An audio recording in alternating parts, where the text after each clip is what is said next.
Hey kids, it's time to get some SML podcast all up in that.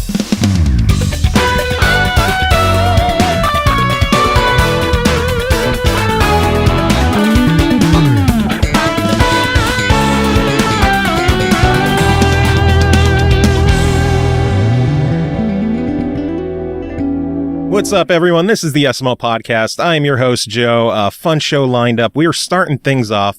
Scott Smith, you're joining me for this one. How are you doing? For people who don't know the hell my most common name, this is actually Carnage, but I'm sure you guys know that shit by now. So how's it going? Yeah, I'm just calling you Scott. I'm done with the K4 and yeah, K4. you're done with all the aliases. And we're on first name basis now. Yeah, exactly. Yeah, good stuff. I'm excited though. Why are you excited, Scott? Why am I excited? Well, you have another guest on who also shares two of my favorite things, puns and twin stick shooters. And that mystery third person, Matt Cavanagh of Rogue Code. How are you doing today, sir? I am doing great. Thank you. Doing wonderful? Yeah. So you are here to talk about your game VALA. Would you like to tell us what that stands for the people who are curious? So VALA is Vicious Attack Llama Apocalypse, and it's the world's best mass llama slaughter rogue-lite-ish couch co-op top-down twin-stick shooter. That's a good sales pitch. I like that. I didn't even have to ask for the sales pitch. You're just on the ball. Yep. Now say that 10 times fast.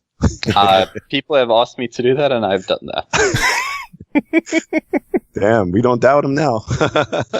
No, Scott, right. You can't doubt anyone. But my first question about VALA, why llamas?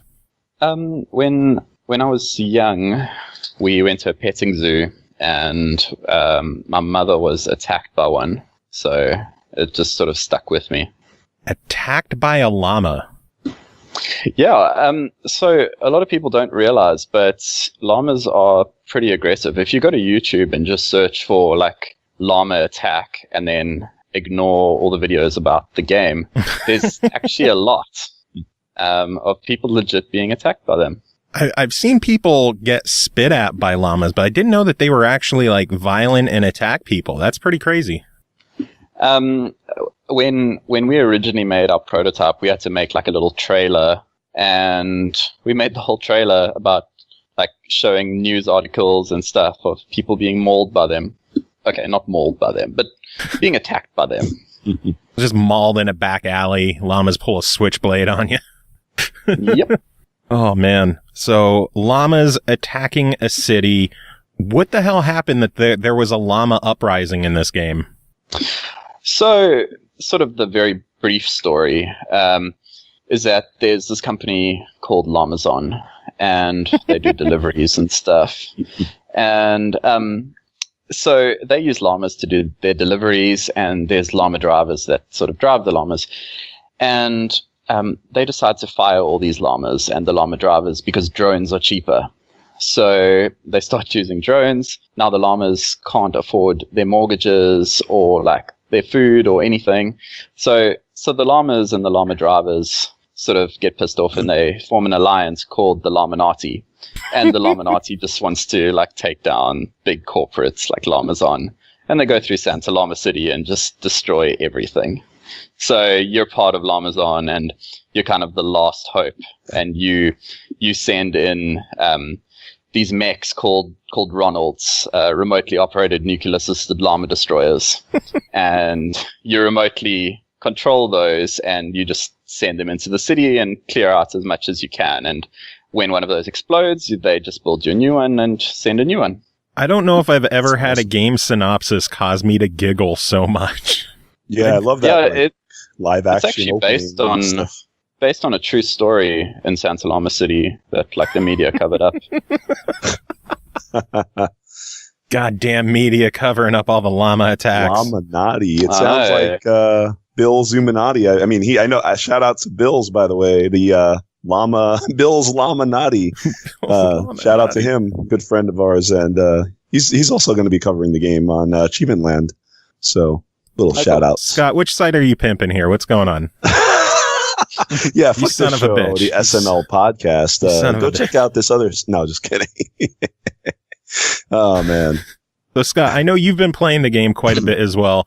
let's get your questions out of the way first, because I'm sure you have a bunch, and then I want you to rest your throat for a little bit, because I'm concerned about you. I am definitely sick, but I could not resist coming on for twin stick shooters and puns. So, yeah, but basically, I'm curious to, excuse me, I'm curious to know, how many different types of weapons and, perks there are. And also if it's, like, I did play a little bit. I didn't get a chance to play as much as I wanted to yet. I know the game is out tomorrow fully, so I didn't want to go too deep into it. But, I was wondering if there are anything that's persistent, or if it's all roguelike, or is it or more roguelite? Yeah, so we call it a roguelite-ish. And you've got persistent unlocks, but you can't equip those. So every time you start the game, you start with base weapons. Now, there's 3 different districts, like sections of the game. Right. District 1, you start with pistols. District 2, you start with machine guns. And District 3, you start with shotguns. But while you play, Llama's sort of sends in drops with drones, of course. And those drops will be from a pool of unlocks. So you start off with, there's like, I think 6 main groups. So it's stuff like one group is the projectile things like rockets and whatever. Another are the pistols, machine guns, minigun, etc. Then there's another group with flamethrower and elementals like that. So the top weapon in each of those groups is unlocked from the start, and those can randomly drop in the game.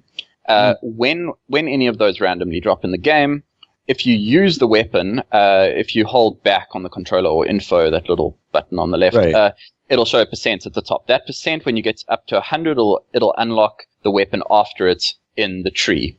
And you can't equip that, but Llama's can drop it off for you now. So you might get it 10 seconds later, you might get it 3 playthroughs later. I see what you're saying. Okay. So it's in the database to be available. Or it's in the weapon pool. Right. Yeah. Cool. And it's the same with perks. So perks, you unlock them by doing challenges. You'll see at the bottom of the screen, it'll say like, finish a section without using a weapon. And if you do that, then it unlocks a random perk, and that is always unlocked. But when it drops is just depends when Llama's decides on it dropping. And when your mech explodes, you lose all of that, because you're sending in a new clean mech from the carrier that's floating outside of Santa Llama City. Right. So it's like fresh again, and then as you play through the game, you get more drops. Are the challenges a certain, like, different intervals, or is it random? You can, Go ahead.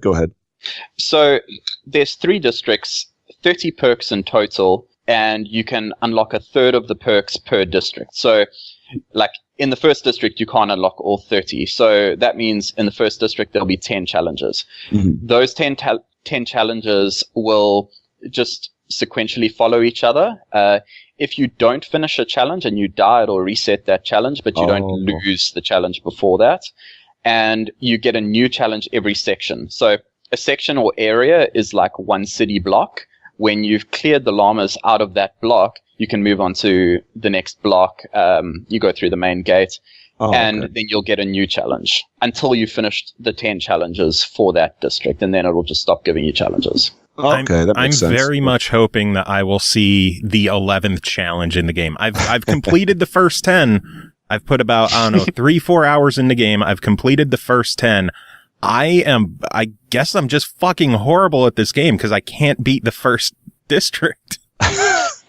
Yeah, so it's been a very interesting learning experience. Like, we're pretty new to making a big game, and we had a lot of beta testers, but we made the mistake of having all those beta testers our very core group that we were planning on selling to. So they even said the game was too easy. Then we launched.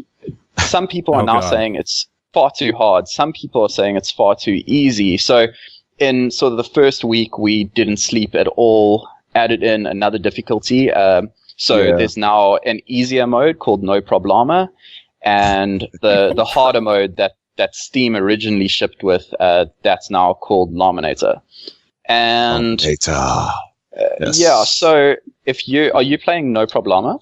I'm on casual, and yes, I'm still getting my shit wrecked. Yeah, not gonna lie, I'm playing the easy mode. Oh my god, a twin stick shooter addict like me is playing the easy mode. Yeah, I just started the game. Don't give me shit. This game is not fucking around. It is. I think it doesn't. It's a good challenge even on this. So once I beat it on this difficulty, I'll definitely try the harder one.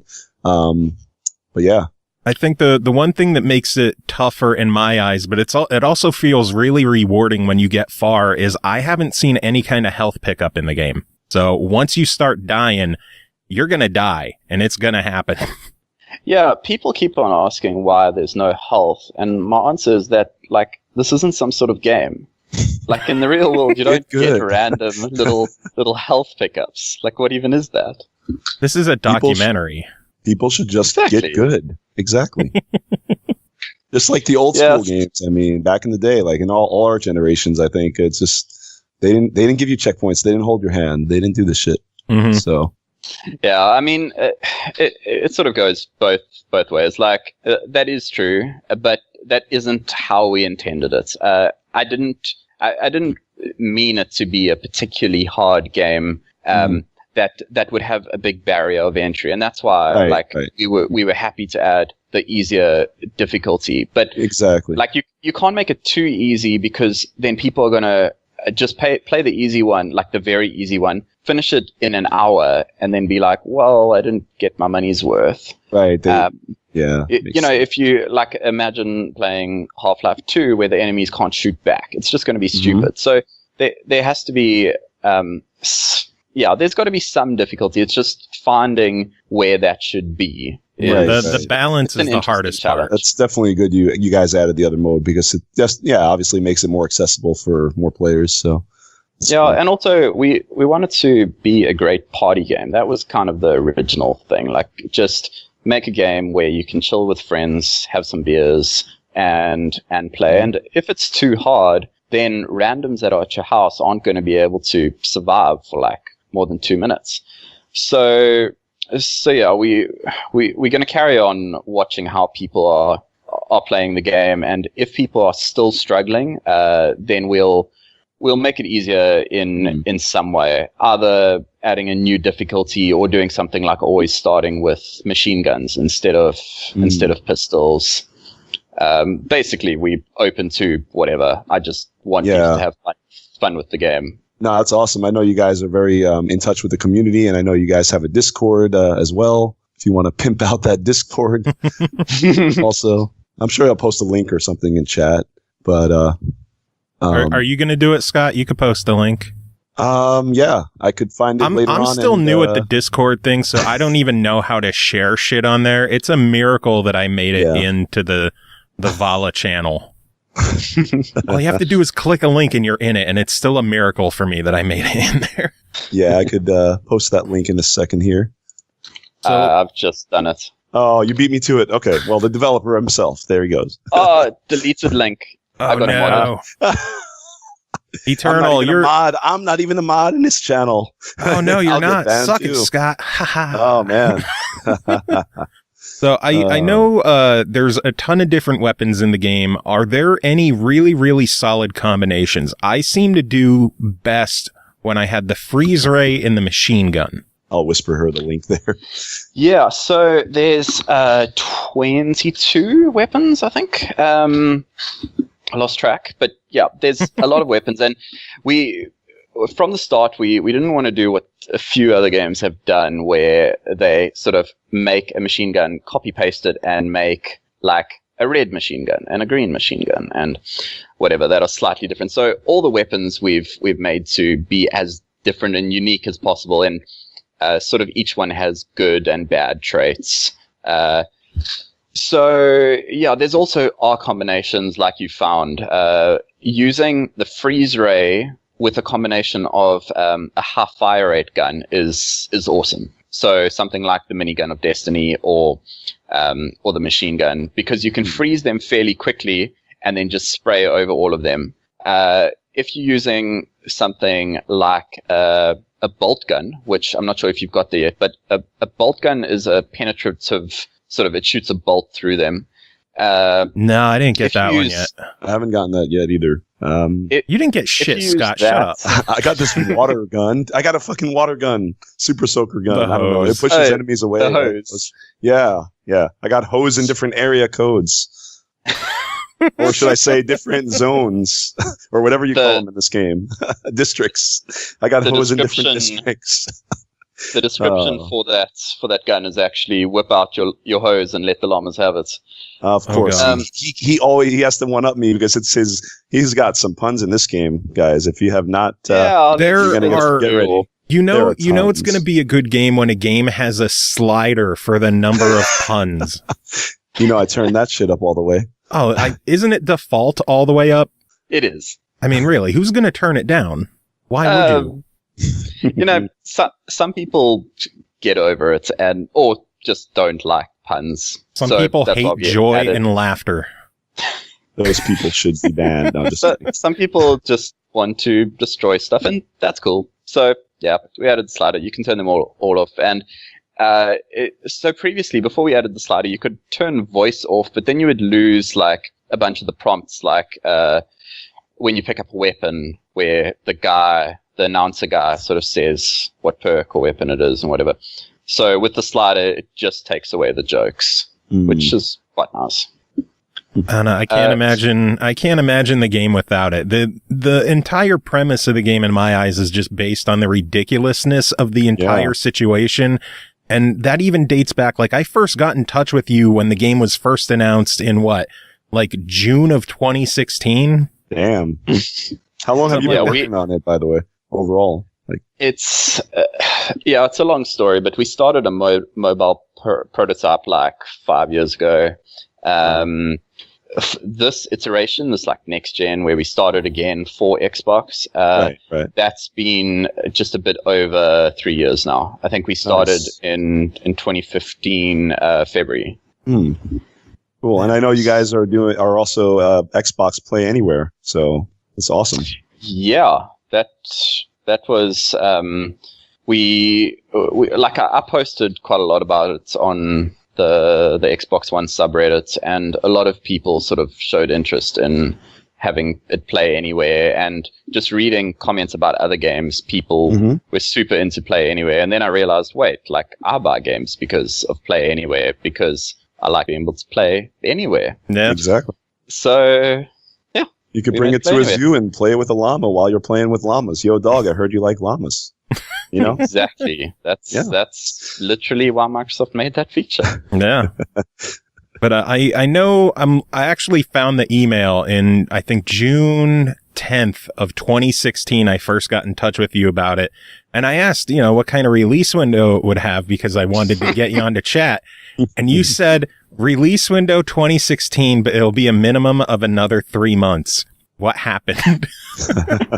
I'm assuming the scope was a part of it, because compared to the initial video shown, the game looks fucking incredible. Yeah, I say we, but I have this problem where I think everything looks terrible a lot of the time. So, it sort of just stemmed from that. Okay, cool, that's done. Actually, no, let's start that part again. Or let's scrap this entire slice of the game and try this other thing. So, yeah, it was massive scope creep. Also just a lot of the stuff we learnt sort of changed how we developed stuff later in the game. But yeah, our first trailer, the one with the street where llamas come running past, with the news presenter and stuff, that's, I think at the end said coming Q4 2016 or something, which we really thought we were going to release then. I mean, it was close. You kind of, almost. Yeah, 2 years. Just a year and a couple months. That's nothing. I mean, look at games like Duke Nukem Forever. You blew the pants off of them. Yeah. And your game is good. That's your game another has important fucking llamas in it. So what else do you want? Yeah, that's actually why Duke Nukem Forever didn't do well. Now, if it was Duke Llama Forever. That was a terrible pun, Joe. Don't put your dick I didn't up. try to make it a pun, you dick. Oh, man. You are awful, Scott. You really are. Meanwhile, I'm thinking of another llama pun, but Matt stole them all, so in the game. Literally everyone that exists, I promise you. What are some of the standout puns in the game? I'm gonna say just play the game. They're all amazing. There you go. Yeah, when the story started and it mentioned Lamazon and the Illuminati, yes. I'm sitting on my couch giggling my ass off. Just like, seriously, this game is ridiculous. I love it. Great presentation of the game. Yeah, for sure. Oh man. I think besides the puns, something we had a lot of fun writing was sort of the other bits of voice. Like when you die, Melissa, the AI person thing, will sort of mock you sometimes, depending on how well you did. And I really like those. Nice. For instance, one of them's like, you're a bit like Rapunzel, except instead of letting your hair down, you let the whole world down. Rapunzel. I didn't hear that missed one. Missed opportunity. A pun within a pun. Oh, you're trying too hard, Scott. No, I am. I haven't heard the Rapunzel one. I should try harder at the game, not puns. There we go. That's what I should do. Yeah, I will be. All of those actually change based on how well you do. So, like, if you die right at the beginning, she'll be sort of supportive. Like if you die in the first section or two, it's obvious that you're not great at the game, so she'll give you hints like about using your shield and whatever. If you're sort of doing medium, then she'll mock you, or if you're getting really close to the end, she'll sort of start motivating you again. That's funny as hell. I'm still hoping, like, I want to hear what she says if I beat a district. Fingers are crossed that it happens when I made it to the lab. I did make it to the lab already. So I'm having a feeling that I was close, but then I let the world down. You know what? How far did you get in the lab? I was making it through like the maze of corridors inside the laboratory. I got through the sewers and into the lab, and I was getting through, I don't know, some of the hallways, and then I just got overwhelmed and died. Wait, it's a lab? Yeah. So at the end, will there be a song and not cake, because what do llamas eat? Hay? And then there has to be an epic, humans, obviously. And there has to be an epic song at the end. I mean, if you don't have this song, la la la la la llama bumba, dun dun dun dun dun dun dun dun dun, probably not. There is no song. Funny story. We actually wrote a song. Oh. It's amazing. But we didn't manage to get it produced in time. No. Is that going to be the DLC? Hints. It's just going to be a song for DLC. It's going to be a soundtrack while you're dancing in like some llama disco and all different parodies with llama songs, right? That'll be epic. Yeah. Let's keep the scope low here. We know how that goes. God, it took long enough for the game to come out. Stop giving them more work to do. Yeah. I already have the scope aimed directly in the face of the llamas. Yeah, that one was okay, I guess. That one wasn't bad. One wasn't bad. No, that was more goat-like. That was purely goat-like. Scott, right now, you gotta llama get on with the questions here. I mean, right now, Joe is like hovering over the kick button, I bet. He missed one. All right. You're too busy talking to hear my puns, but anyway. Oh, man. So you mentioned that the scope grew from when it was first shown off. Is that in just a visual sense? Because the game has improved massively visually, or did the size and scope of the game did that grow as well? Like, are there more districts than were originally planned? Are there more levels that were planned, more perks, etc.? Yeah, so the district thing, we didn't actually have districts before when we were going to release in 2016. And when we started beta testing it with people were getting frustrated that like you had to finish the entire game in one go. And also we never thought having it all in one go was a great idea, because like also you can't tell a story like that. So because there's no people to sort of find in the random city bits and whatever. So if you did it all in one go, you would have an intro video and an outro video. Whereas now we split the story into kind of 3 main parts and the intro. So basically letting other people play it and test it, and then we changed a lot based on that. So it was graphically, if you've seen pictures of the old game, it looks horrible. It's a hell of a difference. I'm impressed it's come with a long how way, obviously. Yeah. But also structure changed a lot. So everything changed. Yeah. I also was just I'm playing it right now actually while we're talking again, and I wanted to add there's also some. It's not just obviously a twin stick roguelike type of game, but you added in some dashes and jumps, ground pounds and stuff. There's some other abilities. Pretty cool stuff.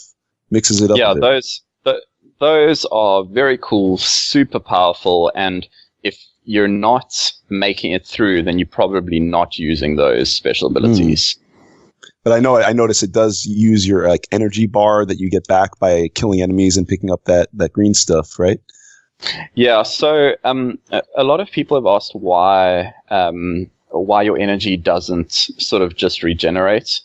The reason for that is that what people were doing is sort of just constantly running away from the llamas, waiting for their energy to build up, and then just jump smashing them all. So it came down to a choice. Do we nerf the shield, dash, and jump smash and make them lame, or do we nerf how often you can use them? And we decided to keep them epic because, like, when I watch Twitch streams and whatever, people when they first discover like jump smash, they go like, "Wow!" So I'm very glad we kept that being awesome. Likewise, definitely. So people have had the game for a couple of days now. People like Scott and I, reviewers, cool kids. We've had the game for a couple of days now. What kind of feedback have you heard so far? Well, it's been out on Steam for 2 weeks. We originally thought that it would have sort of maybe a third of people really, really enjoying it, and then a whole bunch of people hating it. Why did you think people would hate the game? Well, I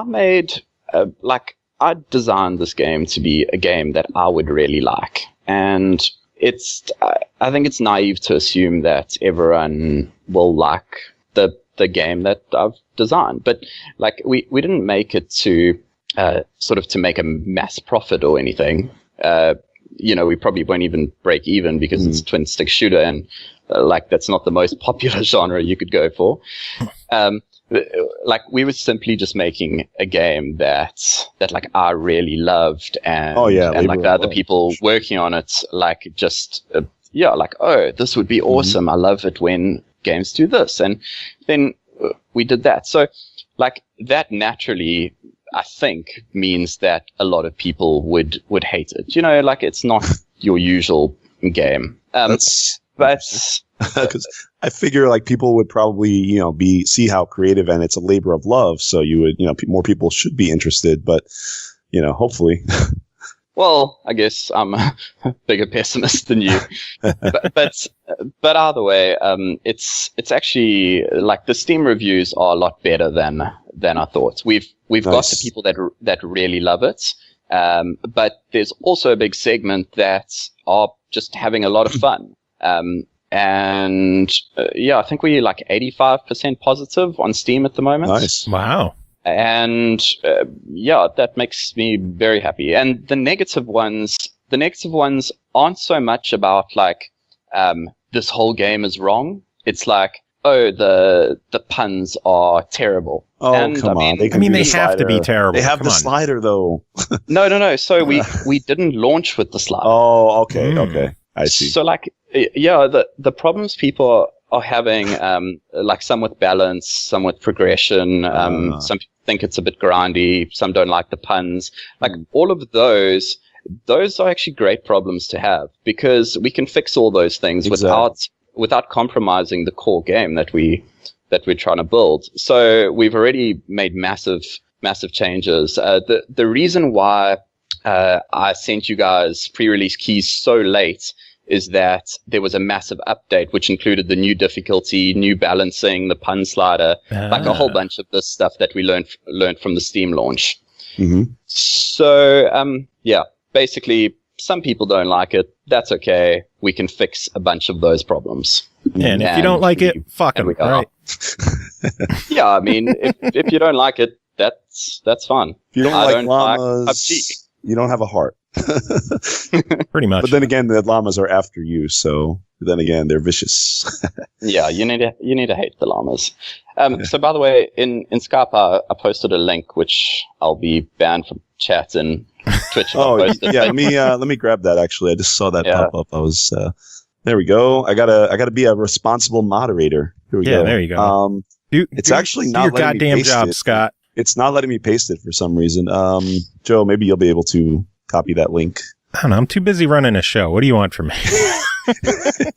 That is weird. My computer hates me now. Now, I did have one bit of feedback that I wanted to pass along that I noticed in the intro video. The subtitles are incredibly tiny in the game.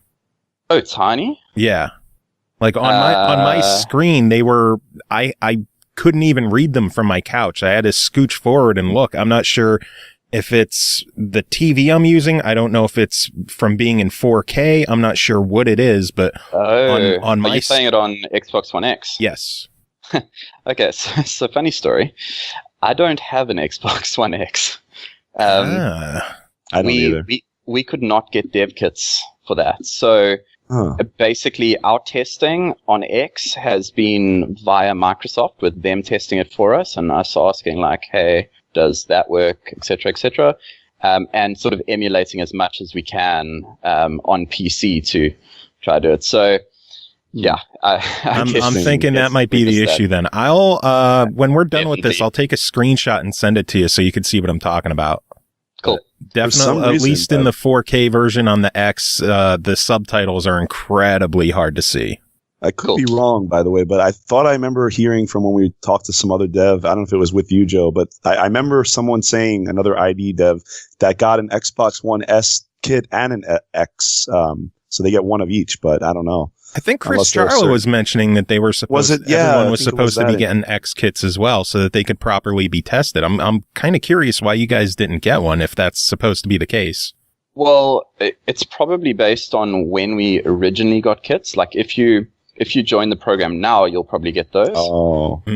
We got ours like 2 years ago or 3 years ago. So we got the original kits. We got 2 of them. And also, it's probably just that they're in short supply. And South Africa may not be the easiest place to get stuff to. Yeah, it's a little bit far away from Seattle.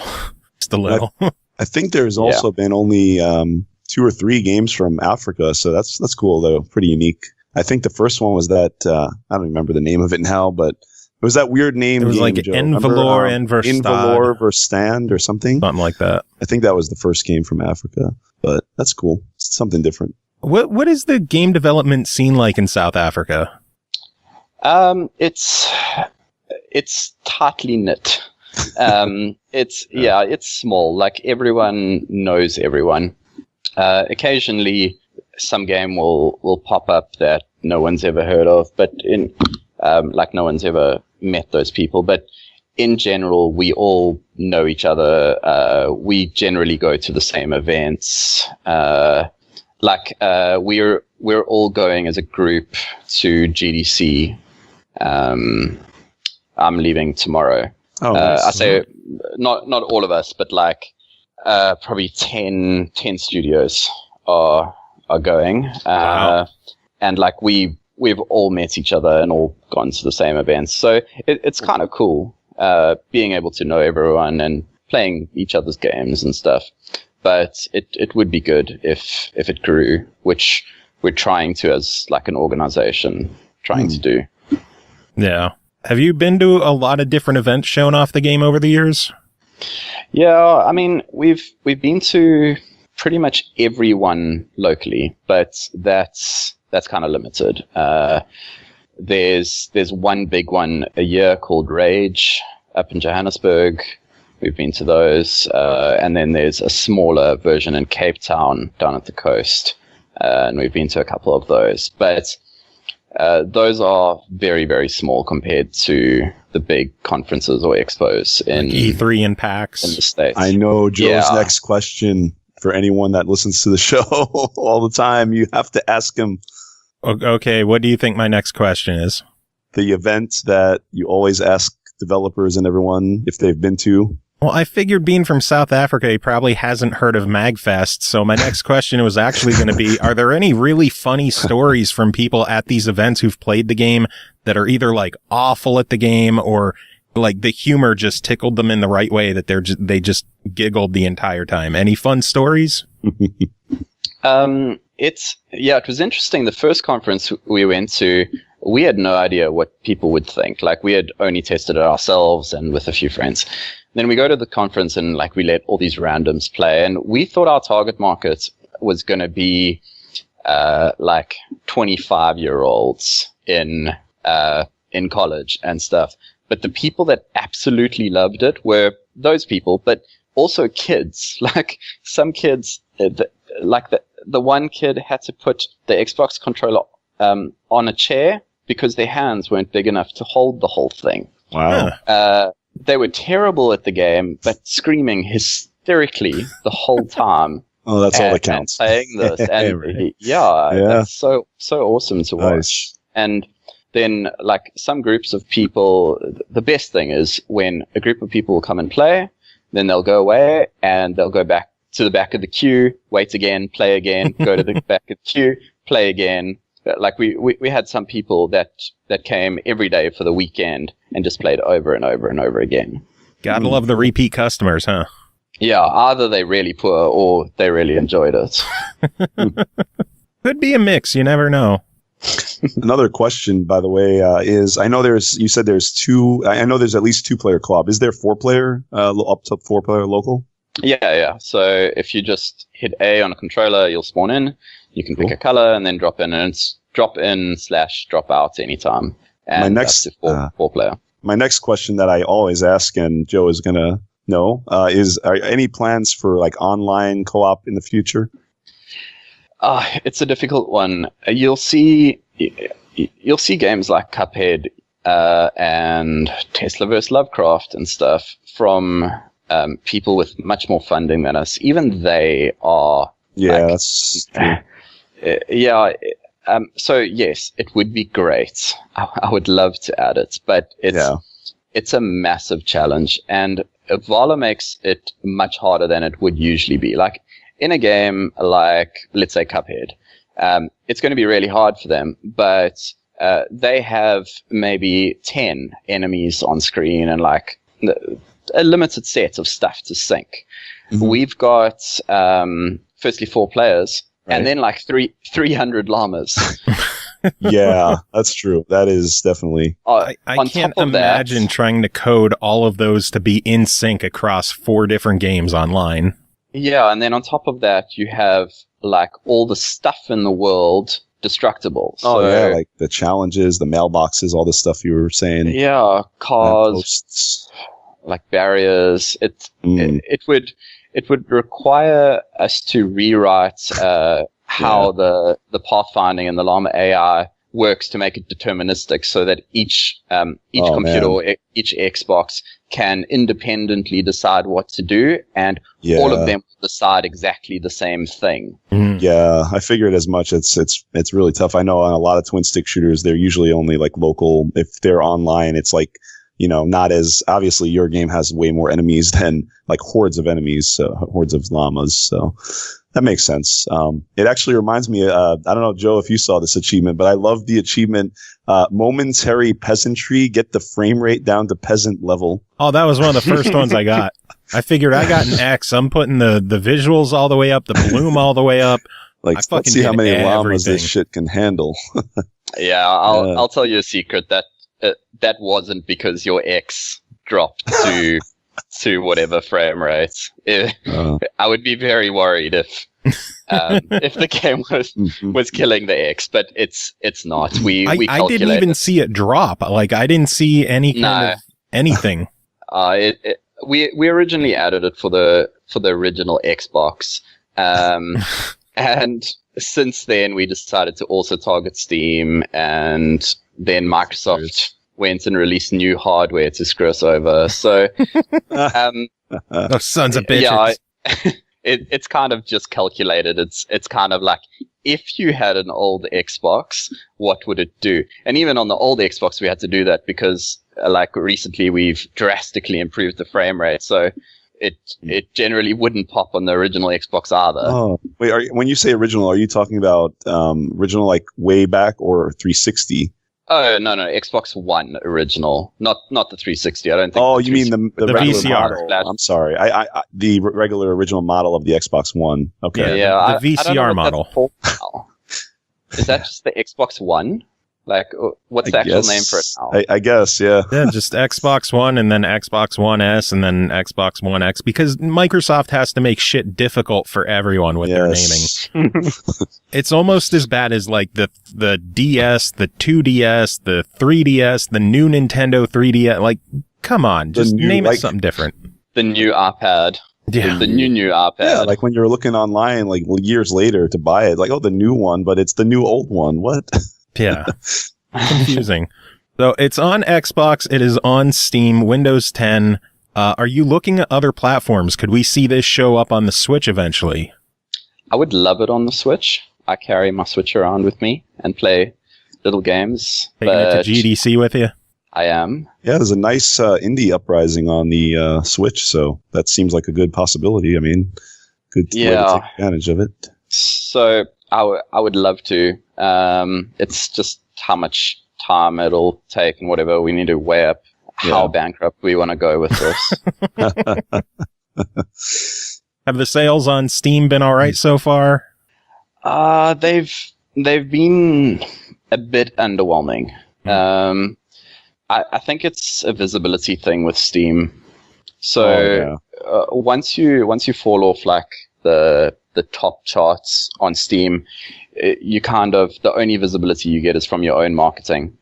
We don't have like a marketing team to be pushing this, so it's basically what I do, and I'm not a marketer. I'm a guy that sits at home and in the dark. So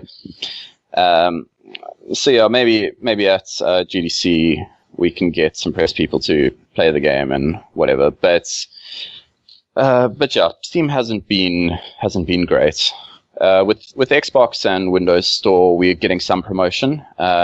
We should be on the front page of the Windows Store for a little bit at launch, and that'll help. I'm sure it helps that there's not, 150 games releasing daily on Xbox and Windows 10. It definitely helps. That's the thing on Steam. I mean, I know there are a lot of great games and stuff, but like there's like little quality control these days, it seems. There's a lot of shit on Steam, like a lot of shit. And I mean, this week on Xbox One, you'll definitely be on the front. Like every time you browse new games, you could see maybe about 8 or 9, and there's only few this week, so it's not like Steam where it's going to be off the front page or anything. Yeah, so. And then hopefully enough people buy it in the first week or two that it sort of stays in some popular chart somewhere. Yeah. So that people just browsing can find it, which absolutely doesn't happen on Steam. Yeah. They have a lot of different categories like that on the store on Xbox. It's pretty good like that. So do you guys have a friendly rivalry going on with 10 Tons that you're releasing the same day as Tesla versus Lovecraft on Xbox? I found out about that a week ago. Was it when I tweeted and talked about both of your games coming out? It was like a day or two before that. Oh, okay. So when you found out, just before that was probably when I found out, which I think was when they started pre-orders. And shout out to that one dude who was like, and I won't buy that other llama game because of the name. And I love your comment. Because that's what makes you want to, what makes the game. Okay. Yeah, that's a good way to decide whether to play a game or not. But, you know, if people don't want to play it because of the name, then they probably wouldn't have enjoyed the humor anyway, so maybe it's okay. Like I said, you know, your presentation in the game and with everything with the puns, it's just creative and it's out there. That's the fun part. That's different. That's what's separating you guys from all the other, you know, twin stick shooters. So the best part is the name is what got me interested in your game in the first place back when. I don't think I've ever told this story on the show before, but in high school, my friends and I, in English class, we had an assignment to do some kind of spin on a short story that we had in class. And we decided to do a Monty Python-esque, reworking of the monkey's paw as the llama's paw. And just seeing a game come out about murderous llamas that I have to slaughter just tickled my fancy enough that I was on board. From the moment I saw the name of the game, I was absolutely on board with this one. Yeah, we actually made the game for you, not me. Well, thank you. It was you all along, Joe. No, he was getting all the scripts from you in high school or whatever. No, just kidding. That would be creepy if he was, because I'm going to guess you're younger than me. I'm turning 37 on Sunday. Please kill me. Yeah, I'm 29. I am 34. Yeah, youngins, get off my lawn. Oh, man. Oh, so you are heading to GDC. Are you going to be doing E3 at all this year? No. So, like, traveling overseas for us in the arse end of the world is very expensive, like very expensive. So, the cost of this trip, which is government funded, luckily, is probably close to like $4,000. Wow. And I mean, that's just not money we have after like building the game and stuff. Mm-hmm. And we have no external funding. Well, except this for GDC. Mm-hmm. So no, we won't be going to E3, unfortunately. Are you guys going to be getting to work on a new project, or are you just going to like take it easy for a little bit after the release of this? I probably need to sleep for 6 months. Go into hibernation, you know. Yeah. And then after that, you get in touch with 10 Tons and you do the crossover Test Llama versus Lovecraft. Test Llama. Yeah, fuck off, Scott. I got that one Llama before you. Llama crap. I don't know. I'm terrible Test at puns now. I want to cross over with Rocket League. Oh God, man. That would be amazing. Kicking llamas. PETA will come in after you guys. We actually we added a Rocket League mode at one point. You know, that scope creep thing. I was super into Rocket League at the time, so we made it was just a random city block that you walk into, and there's like the stadium on the side, and if you go to the stadium, your mechs can hit around the ball, and the ball like just smashes through the llamas, so you can bounce it around and just sort of slaughter them, and then if you hit it into the goals, it explodes like a nuke. Is that in the game? Cool. Not in the game anymore? We didn't get it polished enough. It wasn't important enough to finish polishing. DLC, please be DLC with like a cheat code and then like an achievement for it, you know, always a possibility. I mean, I've spoken about this a bit on Steam, not the Rocket League thing, but just in general, I think the game we've built is sort of a very good framework for adding extra modes. And so like, I would like to do things like add a PvP mode, where you awesome. Shit! I don't know if you've ever played Babbo Violence. No. It's like these little balls that roll around. You just shoot each other. Super cool. But yeah, something like that where the mechs just fight each other. We actually also built that, but didn't include it in the game. But yeah, a lot of these things I think we can fairly easily add now that we have time to polish them, and aren't actively burning money. So yeah, I think it'd be interesting to just play with some ideas and add random things. I'm definitely looking forward to Llama League. That definitely. Yeah. If you ever get the online figured out and you have Llama League going on, that would be amazing. That'll be the sequel, right? Maybe we'll just get Rocket League to add that into their game. If I could play Rocket League, no shit, with a llama instead of a car, I would never stop playing Rocket League. Yeah. That would be amazing. Rocket League has all these crossovers from different games and stuff, so you never know. Yeah, if they could have the Batmobile and Vin Diesel's car from Fast and the Furious, they could have a llama. Yeah, there you go. Hit up Psionics. Come on, Psionics, get your shit together. Oh, man. Well, I know we've been chatting for quite a while. Is there anything that you wanted to talk about with the game that I didn't bring up or Scott didn't bring up? No, not really. I think we've spoken about everything. Just, I guess, I hope people enjoy it, and if they don't, we've got an email address on the store page. Super open to like discussing what people don't like and fixing it. So you can hit us up. If you don't, a rabid pack of llamas will attack you tonight when you go to sleep. There you go. Yeah. And yeah, the game is launching in 6 minutes in my region. In Australia, right? Is that not Australia? I'm sorry.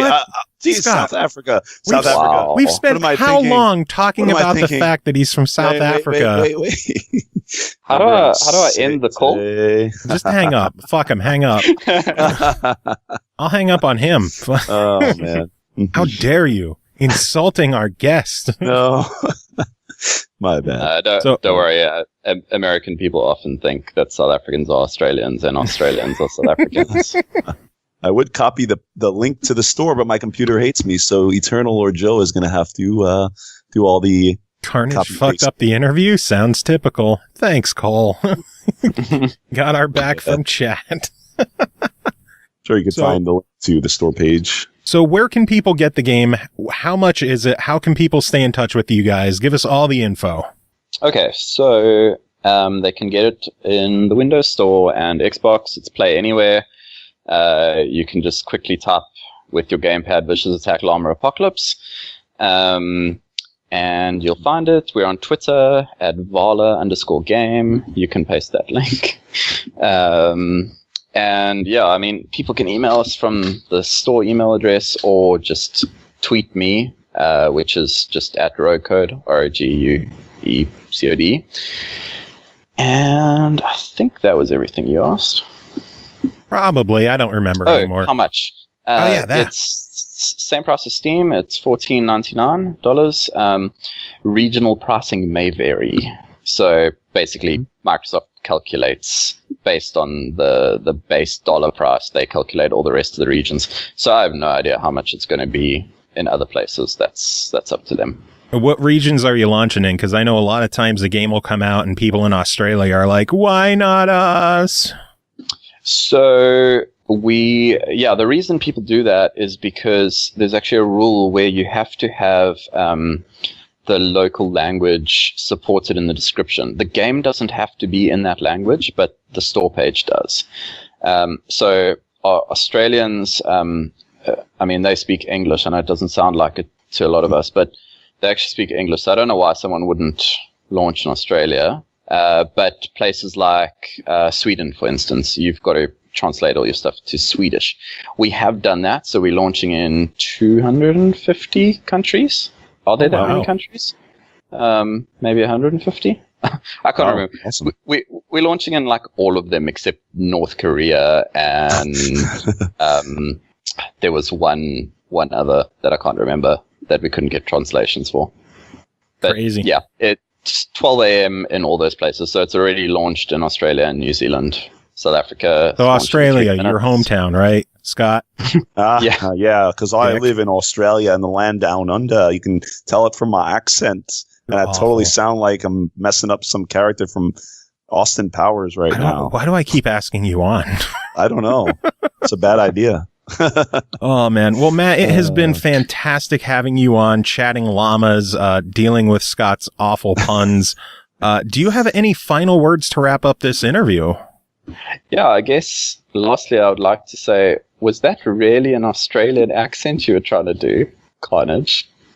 Maybe. Really? You were trying? I guess I could blame it on my colds. Good excuse? No, not at all. Man, good times though. Good times, like always. Cool. Well, thank you so much for letting me come chat to you. It's been real. Yeah, it's been fun. Have yourself a wonderful trip link. to... store link. There you go, Joe. There we go. Your call. My copy and paste is broken. I'll throw that in the chat once I finish up with my spiel. But have yourself a wonderful and safe trip to GDC. Please come back on the show sometime. You are an absolute pleasure to chat with. And everyone else, stick around. We're going to take a quick musical break, and we'll be back with more show. And I guess that's it. Any final thoughts from anyone else? No, I'm just going to go prepare for my 24-hour flight. That sounds awful. It will be, absolutely.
Welcome back, everyone. Thanks for sticking around. I didn't know what I was going to say there, motherfucker. I am so unprepared right now.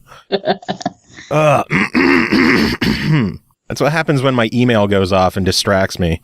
What the fuck was that? East Asia Soft. Okay. Welcome back, everyone. Thanks for hanging around and sticking around and keeping cool and just chilling with me for some ungodly, unknown reason. Plenty more show to come. And Cole Miller, God damn, Cole Miller, really? What the fuck am I?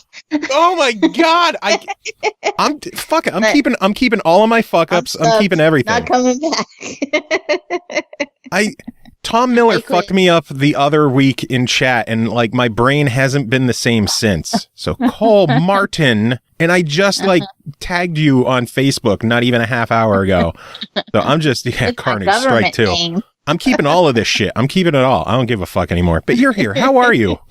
Besides the wrong last name. I may not be who you're looking for, but I'm all right. This is the night I'm having. Anyway, we do have a lot more show to take care of. A lot of news this week. Like, tons of shit was announced. Tons of shit was leaked and rumored and everything else. Are you ready to dive into all of this?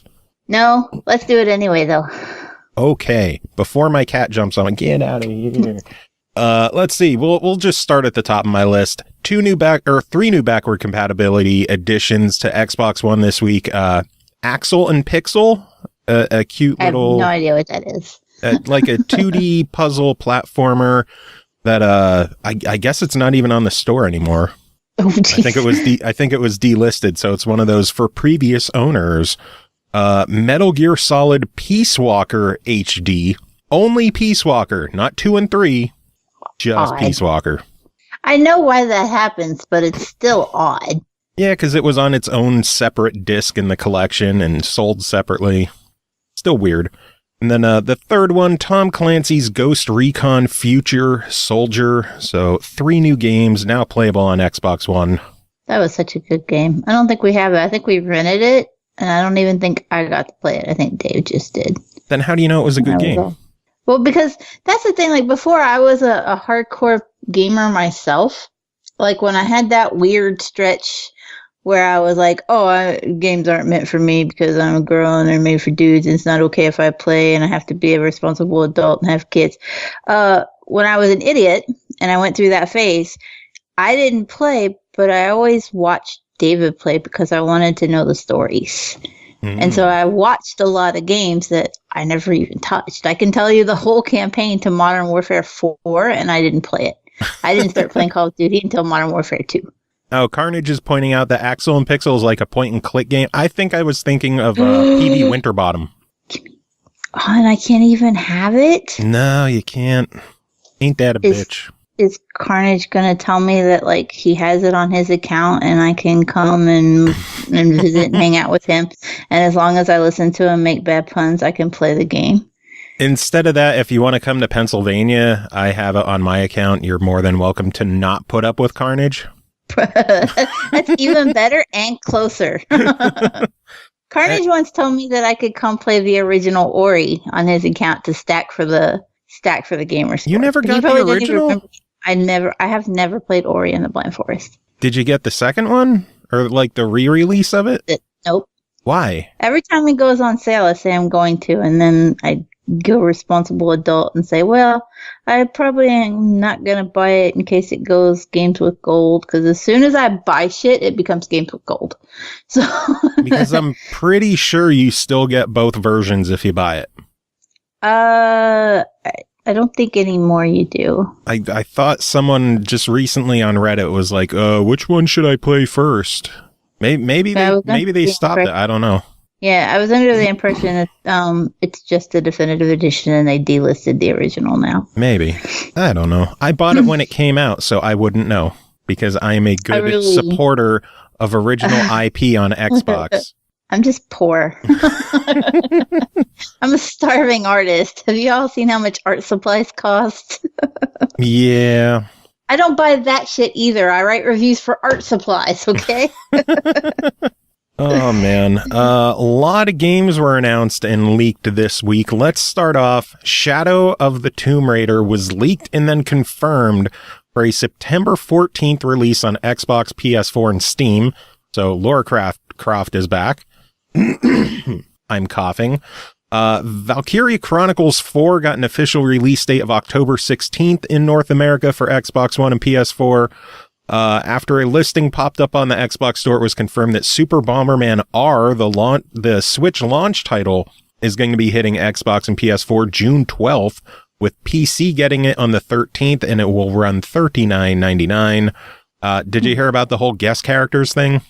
No. No, you didn't? No, I'm not familiar with this title. Okay, well, Super Bomberman R is a new Bomberman game. Yeah. I would hope you know what Bomberman is. I am at least that far into the world, yeah. Yeah, well, it was a Switch launch title, and they're going to be porting it to PC, Xbox, and PS4, and each one is going to get their own unique exclusive character, with PC gamers getting Peabody from Portal, PS4 gamers getting Ratchet from Ratchet & Clank, and Xbox gamers getting some goddamn Master Chief. I hope he throws grenades instead of bombs. Right?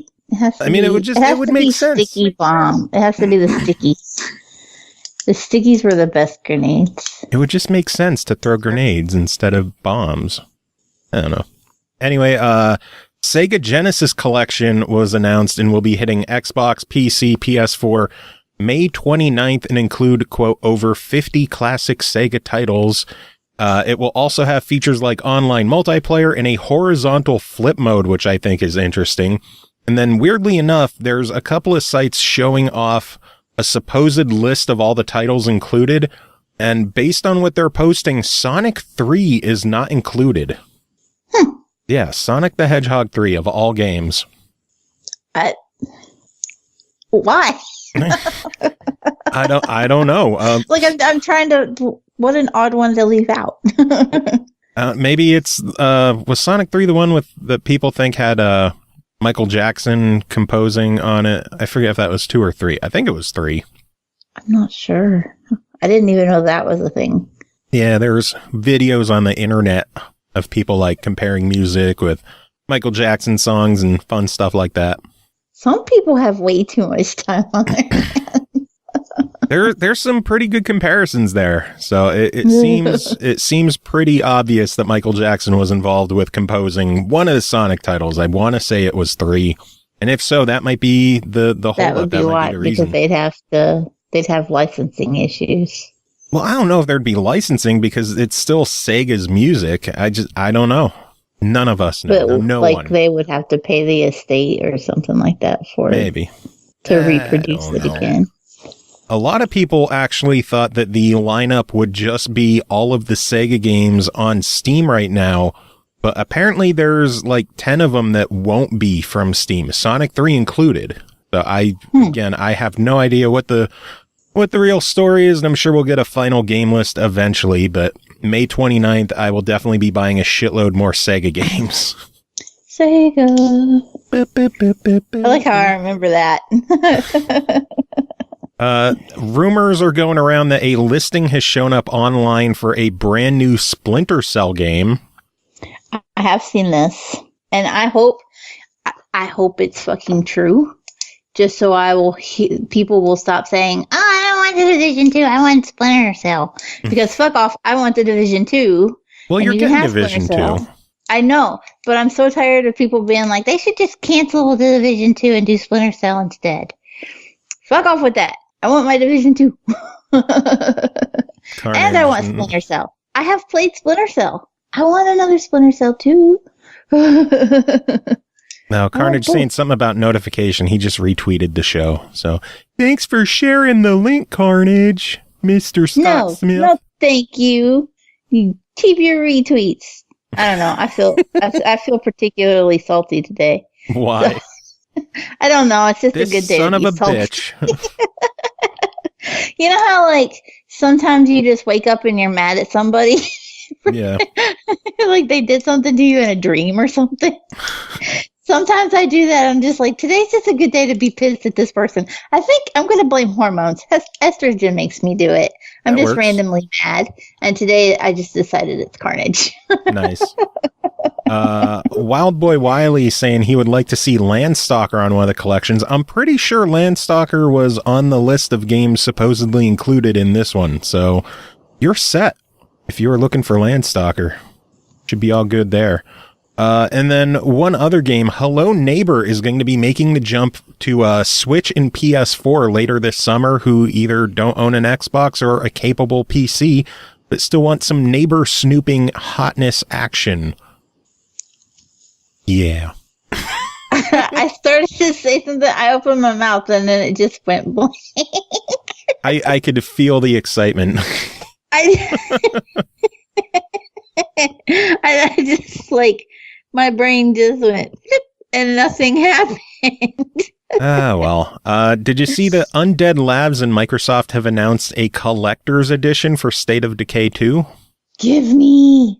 I don't even like collector's editions. I just want it. Well, it includes a steelbook case, a brain-shaped steelbook stand, a severed thumb 4-gig thumb drive. Get it? A thumb drive. I get it. An iron-on patch and a latex zombie mask. You know what's not included? The game. Yeah. Which makes sense. I know a lot of people were mad about it, but to me it was like, okay, well, I mean, it's a digital-only game. What are they going to do? Put a code in there with what? It just... No. Seemed like no big deal. Like it was a thing you would buy in addition if you liked the game. Oh, snap. We just got dropped 200 biddies by some guy named Iron Fist of Snuff. Thanks, what a big CJ. dummy head. And then I'm also confused because I thought I had those sounds disabled, and I still got a sound, so shit. Oh, I didn't hear anything. Well, yeah, I'm the one on the computer with the, getting the notifications. Doing the whole, like, dancing emote thingy. Yeah. But hey, those are the first bits we've ever gotten on the show. So thanks, CJ. You're an okay guy sometimes. With fight game guest stars being all the rage today, especially after the Ninja Turtles hit Injustice, 2 guest fighters were announced for fighting games this week. First up, Noctis from Final Fantasy 15 is going to be joining Tekken 7 next week. So that's fairly soon. Like, surprise, it's here. So that is pretty cool. And then I like that a lot better rather than saying, oh, we're going to add a character in 6 months. What, kind of like the other one where Tekken isn't the only Bandai Namco game getting a guest, as Soulcalibur VI is getting Geralt from The Witcher. Wow. The trailer was fucking awesome. I can't wait for that. I'm guessing he'll just be, a standard character and not DLC. Yeah. But either way, it looks fucking cool. I can see where Geralt would be a pretty badass addition. Yeah, I'm pretty excited for that one. That should be pretty cool. Yeah. Anyway, that's all the news I got. Any news on your end? Fucking no. You act like I pay attention to the... I never know. Like last week, you were all excited about The Division. I gotta ask. CJ never had news either, but I still ask because every now and then he'd be like, yeah, there is something I want to talk about. And I'd be like, I don't give a fuck. I just want to talk about The Division some more. Nah, not going to happen because we have a giveaway to take care of. Do we? Switch or Die Trying. We got 3 copies of the game to give away, and we got a whopping 10 entries. So we're going to Lord, let me get out my paper so I can keep notes. Going to have some tough decisions to make. 10 entries, 3 codes, and we asked you on Twitter to tell us what your favorite letter is and why, because, Cole, you said the game was about being the letter I and trying to rescue the rest of the letters. You're right. So now we're going to find out what letters people like. Prick. Of course. So if anybody says I'm just going to immediately mar them in my head as being selfish pricks. Sounds good. So I hope nobody picked I. Well, let's find out what they picked, because the first one is from Latino Heat, who says, good evening to the SML podcast. My true favorite letter of the alphabet, hands down, has to be the letter L. This particular letter represents so many great things. For starters, life. With this, we can't live or breathe, which I'm thankful to God every day. We just got more bits from Carnage, so thank you. Oh, God, I have to figure out how to disable that sound. This is why I didn't want any kind of fucking pop-up notifications. Good job, Joe. This is going to be the bloopy episode, I guess. Another important reason is laughter, which is a great way to get relief yourself, to relieve yourself from stress every day, especially watching the SML podcast, which brings fun and laughter to the audience. Most important is loyalty. This represents a person's true character and is vital in anyone believing in you and trusting as a person. My favorite to represent the letter L has to be love, which has so much power behind it, as we all love our parents, friends, job. We love our jobs, really? I do not love... Well, I love my job when it actually pays me girlfriend, wife, I guess husband or boyfriend as well. We'll throw those in there. Not to mention our love and passion for gaming, which we love doing every moment possible in our lives. Whether you enjoy watching someone play a game or enjoy laughing with the SML podcast, the love will always be lurking within. Thanks so much to the SML podcast for allowing me to share this with you all. So, life, love, laughter. There was another one there. Loyalty. That was a good one. I just want to say that funny. Want to do it again? Loyalty. Lolty. Lolty. Anyway, Jack is the next entrant, who says, X is my favorite letter because X marks the spot for treasures. Keep up the good work, Jack. X marks the spot.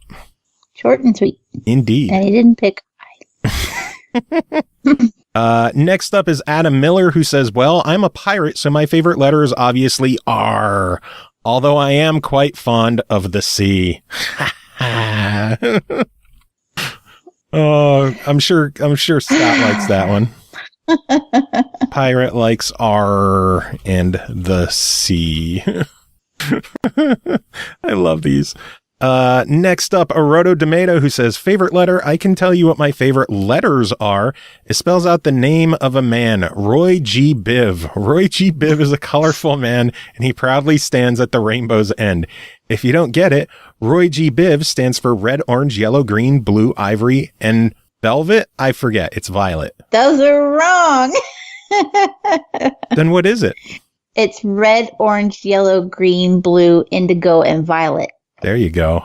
Why would he say ivory? Ivory's like a pale white. Oh, ivory's white. Anyway, close enough. For real, though, after that knowledge drop, I shall tell you my actual favorite letter. I never considered one above all the others prior to this, but if I have to be quite honest, it's got to be P.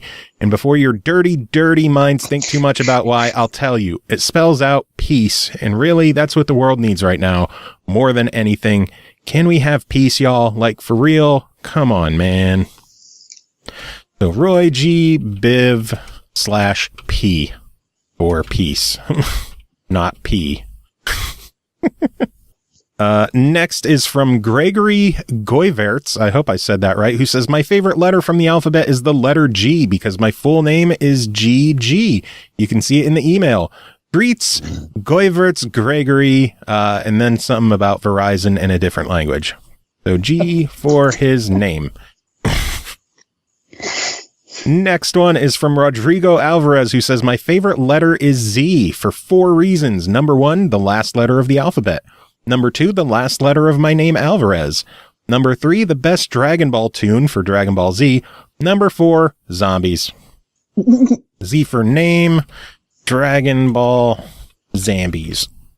Why do we not have zombie Dragon Ball yet? I don't know. That would be great. Why? That would be the one thing that would make me be like, yeah, I'll watch this. Like, just turn them all into brain-eating zombies, and I'd be cool with that. That works. Next is from Van Fitch, who says, my favorite letter of the alphabet would be the letter V. The letter V is not only the beginning letter of my name, but it's also the starting letter to a lot of words focused around positivity. Victorious, valiant, vitalizing, vocal, valued, valuable. This is only a short list of the positive words that stand out in a world so negative, and thus why it is my favorite letter of the alphabet. I want to say that when we started this, I said if anybody had picked I, it was a selfish one, and I was going to dock them points. And now here all these fuckers are picking the first letters of their names. And it's just the same premise, just a different letter. Well, that's why we have 10 entries to choose from. That's why I'm sitting here with my notes and I'm going dock points, no points for you. Yeah. All right, next one is from Anson Bond, who says the best things in life start with the letter S. Switch or die trying. Super Mario Brothers, Super Arcade Boy and Defender of Planet Earth, Shinobi, Super C, and the SML podcast. Oh, I love ass kissers. Bonus point. You get a plus sign. Mentioned switch or die trying as well, so that's like dual ass kissing. Yeah, I just wrote game suck up and a plus sign. Next is from John Prudlow, who says, dear SML podcast, my favorite letter of the alphabet is T.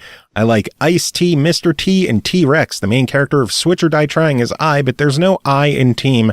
However, there is a T and there's a me also. I'm sure there are also a couple of bad puns in there somewhere for Carnage to use. Ha. Anyways, I don't think about my favorite letters, but I love challenging puzzle games, and this was a fun question / exercise to try and win one. Thanks for your consideration. T for Mr. T, Ice T, T-Rex. And then I guess and there's no I in team, SML so podcast, as Carnage likes to point out, although SML does start with S. And then final email from Michael Barodi, who says, I'm doing this from my phone, so no great stories. This week was a good week, but I got tools at one of my job sites. My brain must not be here, but I remember to email you. Since I saw your post today, I hope I would win, make up for my brain being lost today. Michael, aka Swizzlers. Not at all related. I just wrote brain fart. I mean, you gotta try. If you saw the tweet, just tell us a letter. Oh man. Okay. So we have Latino Heat, who says, L for life, love, laughter, loyalty. Jack, who says X marks the spot. Adam Miller, who is a pirate who likes R and the C. Aroto, who says Roy G. Biv and P for peace. Gregory G for his name. Rodrigo Z for his name. Dragon Ball and Zambies. Van Fitch for victorious, valiant, vitalizing, and vocal. Anson Bond S for SML. John Prudlow, who says T for Mr. T, Ice T, and T-Rex, and Michael Brody, who did not do it right. So my personal favorite, Adam Miller. Pirates R in the sea. I got to give him one. Nobody said that their favorite was C for Cole, so I say we scrap it and start all over. Well, Adam Miller did say C, though. Yeah, but he meant it as a bad Carnage level pun.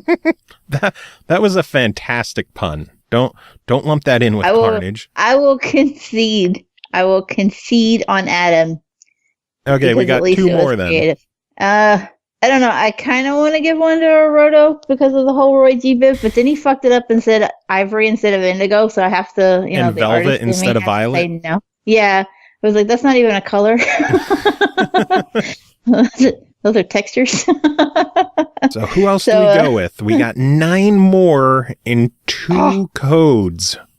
Do we go with Anson for he did suck our proverbial dicks. Yeah, for the ass kissing for not only us but for the game as well. So I think that indeed that deserves a good one. There's one. Check mark. And then who gets the last one? I don't have a dick, but if you suck it, then you get a game code. Part of me wants to go with John for the last one because T for Mr. T, T-Rex, Ice T. I in team, and I did say if you picked I. It was selfish, and he said no. But there is a me in team, so that's good. And then making fun of Carnage for his puns, plus a legitimate actual reason to want the game because they love challenging puzzle games, and they enjoyed the question. Yeah, I'm okay with that. So our 3 winners, Adam Miller, Anson Bond, and John Prudlow, you will all get a copy of Switch or Die Trying. Thank you to everyone for entering. Congrats to the winners and sorry to the losers. Maybe next time, suck up to me a little more. Yeah, we all got to do that, I guess. But it is time for our reviews. We got a bunch of games to talk about. We are going to start things off with Deep Rock Galactic, developed by Ghost Ship Games, published by Coffee Stain Publishing, released February 28th on Xbox One Game Preview and Steam Early Access for $24.99. Oxys 4 has the highest concentration of valuable minerals ever discovered. However, everything on the planet, from the creatures to the fauna, is extremely hostile. Good thing Deep Rock Galactic employs the best space miners in the universe, dwarves, combining 2 things dwarves love most, mining and killing monsters. Oxys is the perfect job for any proud spacefaring dwarf. Cole, what did you think of Deep Rock Galactic? I think that it's a lie when you set it to easy. That's what I think. So basically the idea here is that you are mining dwarves and you have to go underground and look for these rare materials. Are you mining dwarves or are you dwarves who mine? You're dwarves who mine. Although I would play a game where you got to mine dwarves too. I'm a questionable person, is what I'm trying to say. That would be pretty great. But you are dwarves who mine. You are not mining dwarves. But essentially the whole premise is to go underground and collect these rare materials and send them back in a little drop pod. Ideally, you want to get in the drop pod and go home too when you're done. That's probably not going to happen because you're going to get attacked by giant underground spider crab looking things while you're under there. And you're probably going to run out of ammo. And if you run out of ammo, you have to use nitra, which is an element that you find, to pay for resupplies. And I never got enough nitra to pay for a resupply. But I know what we did get. We did get gold. Our asses handed to us. That's what we got. We got gold once. we did. And that was amazing that it happened. And it was so little. We were both just like, fuck yeah. We couldn't afford anything. It was like a slap. I kind of wish we got nothing because just that little bit of gold was like, haha, fuck you. You still can't do shit. It was like a third of what you need for any upgrade. Yeah. So the game was just basically fucking with us at that point. We were set on an easier level. In order to start a mission, you kind of begin after you do the tutorial. You begin in like this little hub where there's the drop pod and everything. You go up to a little computer system on the wall and you pick which mission you want. There's a map of the world, and each little mission's in its own little section. Some of them have more than one. So in the very beginning, you can choose between one that has 2 diamonds of difficulty and one that has 3 diamonds of difficulty. And also, not just mission difficulty, but the complexity of the cave you're in as well is shown for these missions. So I was picking the easiest one and setting the difficulty to easy on top of that. And we still were getting our shit wrecked. Fucked so hard with no loop.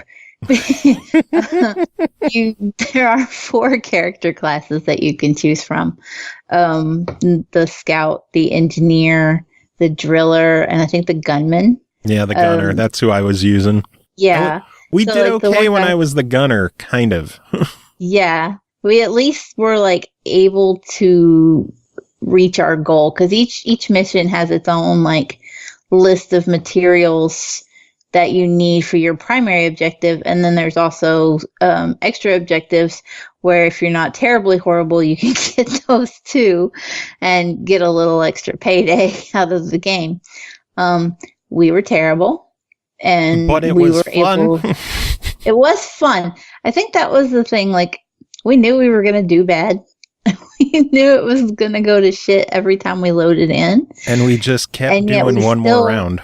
Yeah, we were like, we're going to try. Let's get a little. And we did get a little closer each time. We just couldn't evacuate because by the time it got to the point where we were calling for a drop pod, we were always just out of ammo and just getting totally ambushed by these horrible spider and crab bastard love child combination monsters that are underground.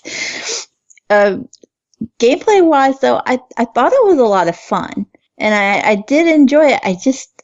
I wish that we'd had the time to actually get good and do something successfully we than just fumbling like fools for a really long time. Honestly, we could have weeks and we would still just probably be horrible. I think that one of the biggest things too is that I'm not sure that it was entirely on us. I mean, there's the aspect of you have to have the nitra in order to call for a resupply, which is fine. It makes sense that you just can't have infinite ammo while you're underground. Yeah. But the nitra is really scarce, and it takes a whole lot to get those resupplies. You have to have, I think, 80. And even on our good run where we were like actively searching out for nitra, just because we knew we were going to get swarmed at the end, we still only ended up with like 47. Yeah. It was barely half of what we needed. And so, of course, we got to the end. And died. We met our goals. We got swarmed. We ran as far as we fucking could. And then it was dark and we were out of shit and I couldn't throw a light. And we died. And we fell and we died. And we died. Yeah. At least. Definitely the one thing that I could say about this game is it is an absolute blast, but it definitely needs some rebalancing. Yeah. And I think that the plus side is it's in-game preview. So you know that rebalancing is going to happen before it hits launch. At least you hope. There are some games that have gone to game preview that have just died, and that's sad. But, for all intents and purposes, we should see this get some balancing as time moves on. But it was just, it's a shame that they've locked something you need so bad behind such a high paywall. And I've watched a lot of other people play, and I've noticed that the constant struggle for nitra is there for them too. I don't think that was something that was just significant or limited to us being questionably skilled. Is this shit could stand to be there, and at least a little more available. Beyond that, though, I had a lot of fun. Me too. Really, really good You stuff. got really quiet. I thought you were gone. No, I'm still here. See, it's not fun when the other person is just super quiet, huh? But $25 on this one. What do you think? In its current state, I give it a really healthy try it. I definitely want to revisit it when it's had some work done to it and see how it progresses in game preview, though. Nice. Cool. Well, next game to talk about is called Blasters of the Universe, developed by Secret Location, published by Archiact. I never know how to say that one. Interactive. It released February 27th on PlayStation VR for $14.99. Blasters of the Universe is the first of its kind, bringing the bullet hell genre into first-person VR. Intense gameplay is heavily reliant on physical movement, requiring the player to duck, dodge, twist, turn, and maneuver their way through tons of enemies and hundreds of bullets. Yeah, that pretty much covers everything about the game, really. It is a VR shooter. You get 2 guns, 1 in each hand. Or no, a gun in your right hand and like a shield in your left hand. That's what it was. I'm half asleep tonight. You go into a stage after customizing your guns, and then enemies just come at you. It's kind of like a wave shooter, but instead of having waves, the enemies just keep coming and coming and coming. And it feels like there is no end in sight. And to my knowledge, there might not be, because I kept dying. I kept just getting hit and dying and doing horribly and then trying again, because it's really, really fun. The big twist with this one is that very much in bullet hell style, only your face is vulnerable to being hit. So when enemies are shooting bullets at you, you could either lift your shield and block them, or you could duck away from them.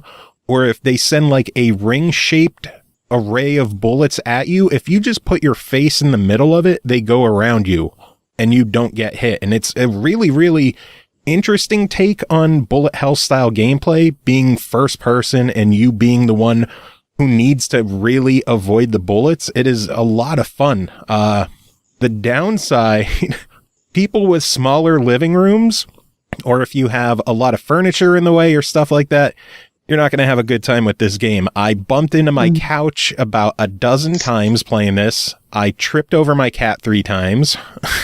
Are you trying to tell us that you don't have a dedicated VR room that doesn't have any furniture and cats in it? Not at all. You monster. Well, it's on the PlayStation. It's supposed to be in your living room, but even still, like, our living room is fairly cramped.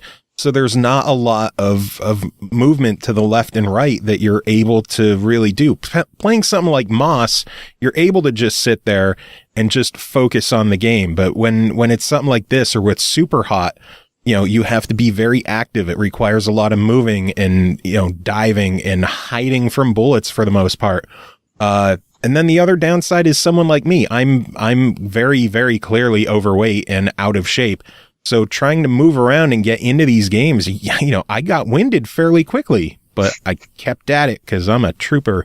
$15 on this one. It is a lot of fucking fun, but if you have a small living room or a small game space for VR, you might want to hold off on this until you either redecorate, move your furniture, or just move completely. Everyone else, if you've got the room for this and you got 2 move controllers, pick this one up because it's a lot of fun.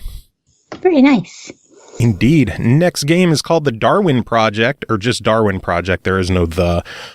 Developed and published by Scavengers Studio, released March 9th on Xbox One Game Preview and Steam Early Access for $14.99.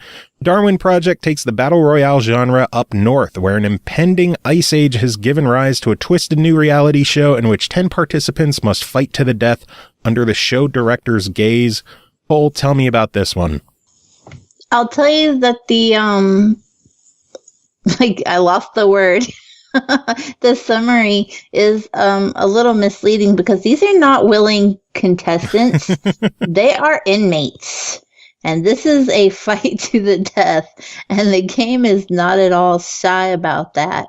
Like, it will legit tell you, like, oh, if you manage to win the game without a kill, they will put your body on ice and put it in a museum. That is what the director says in the loading area.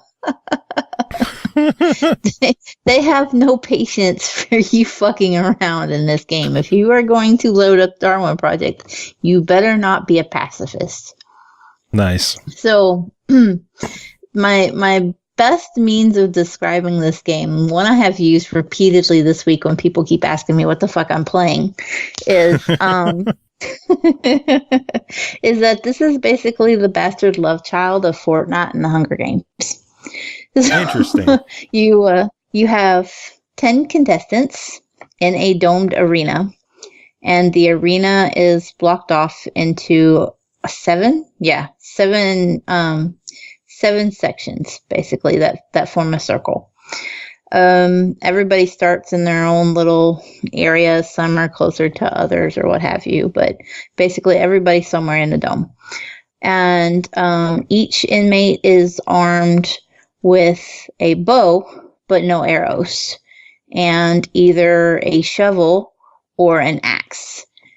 It is then up to you to collect items. The main 3 items that you can collect are wood, which you get from chopping down trees. Not every tree, though, is capable of being chopped down. There's just like some little saplings, and they glow blue. Those are the ones it's okay for you to chop. But you chop down trees for wood, and then there are leather armchairs scattered around for some reason, and you can scavenge leather from those. And then there are boxes that contain electronics. So those are your 3 materials. And then you hold down RB to access your crafting wheel. And from there, you can use the materials that you've gathered to craft arrows or a fire to keep you warm. You can craft fur coats so you don't get cold as fast and don't need a fire as often. You can craft shoes that will help you run faster, or a bear trap that you can sit down to try to trap somebody that you might be tracking. Or snowballs. This seems a little crazy, but the snowballs are one of the best things that you can craft. Really? Because if you throw them at somebody, it freezes them in place for a few seconds, so it stuns them and gives you a chance to get away and collect yourself. Or you can use them to put out your fire, because everything you do in that dome leaves a track behind. And so other players can see, if they see, a tree stump where a tree has been cut down, then it will glow red and have an eyeball, basically a little eye icon. Then go up to that and they can click it, and it will show them where you are. If you're within so much range of that, it will show them where you are, your health, whether or not you're cold, and it will show kind of like a footprint path that they can follow to get to you. And there's not anything that you can do to really stop it for most items, but to go back to the snowball, you can use the snowball to put out your fires. So once you get warm, if you put the fire out, that prevents other people from being able to see the smoke trail from it or the light glowing off of it. And it also prevents them from being able to investigate it. So again, the snowballs, they're around, and all you've got to do is push the button to craft them, and they're handy as fuck. I actually witnessed a game where somebody got the final kill with a snowball. Nice. That's so awesome. it is doable. Yeah, it's pretty impressive. But what is it? I know you talked a lot about wanting to be the director. What happens when you're the director? It did. First off, you get to wait a while because everybody wants to be the director. That always happens in any kind of game where there's one kind of like character or model or whatever that you can play as that is different from the others. If you're playing as an inmate, you're going to get into a game right away. If you're playing as the director, you're going to wait about 10 minutes. It was better this morning than it had been. At one point last week, it was like 27-minute wait. This morning, generally, it was 3 to 5, and then at worst, it was about 10. But if you're playing as the director, you are like a little flying robot, and the players can't see you. They don't know where you're at, but you're floating around the dome. You have a bird's eye view of everything that's going on, and you are able to access action points. So these are, just a gradual thing that builds up, and then you can spend them to kind of affect the game. So the idea is to create a game show type effect. You want to please the crowd. So if you're doing things that the crowd enjoys as a director, you'll hear audible cues where they'll cheer. Or if you're picking on somebody that's like an audience favorite, they'll boo at you. But it sounds really interesting. Is there anything that's kind of missing from this version that they've talked about a lot? Yes. Duos mode is not available yet for Xbox One. This is another game preview title. Mm-hmm. This is just launched, and so it's got some time to go before it gets, caught up to its PC peer. But you cannot play as a team with anybody at this time. It's just solo. There's also customization options that are locked at the moment. You cannot play as a female, although it does specifically say that will be coming later. Yeah. But you cannot. That's the joys of early access and game preview. It is. I was a little disappointed when I saw it was, blocked off at first, and then I was like, well, it's game preview. At least they say they're going to bring it. So they realize it's an issue. And I'm sure there's plenty of people who are listening who are going to turn up their nose. That's not an issue, but it is for me. And I want to be able to make people feel bad when they get killed by a girl. Yeah, that's the way to do it. So for $15 on this one, is it worth the investment now? I am really surprised this is only $15, even in game preview. I think it's a steal. It's a lot of fun, and I really enjoyed it. There's obviously like some little things that, they're going to have to be smoothed out. There was lag and stuff. There is the aspect, because of the nature of the director being able to change the show, there's a lot of people who are concerned, that the director can kind of throw things off a little too much, because there's even the option, if you save up enough action points, to just straight up nuke a district. Oh, Jesus. And so I like to nuke districts. I would imagine that you are sadistic enough for that. But moving on, next game to talk about is called Train Sim World Founders Edition, developed and published by Dovetail Games. It released March 9th on Xbox One for $29.99. You've been invited to work for Great Western Railways as a driver on one of Britain's busiest railways.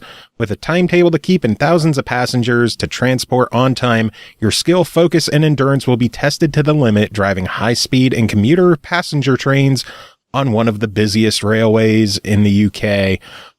This is, believe it or not, a train sim game where you are going to learn how to operate trains. And I will say this game is ridiculously in depth. It was so much more complex than I was expecting going in, but it is also a lot more difficult than I expected going in. Things could be complex and still easy as long as you're taught well. There are tutorials in this game to help you out with, how to start up the trains, how to get them into gear, how to get them moving, how to apply the brakes and everything else.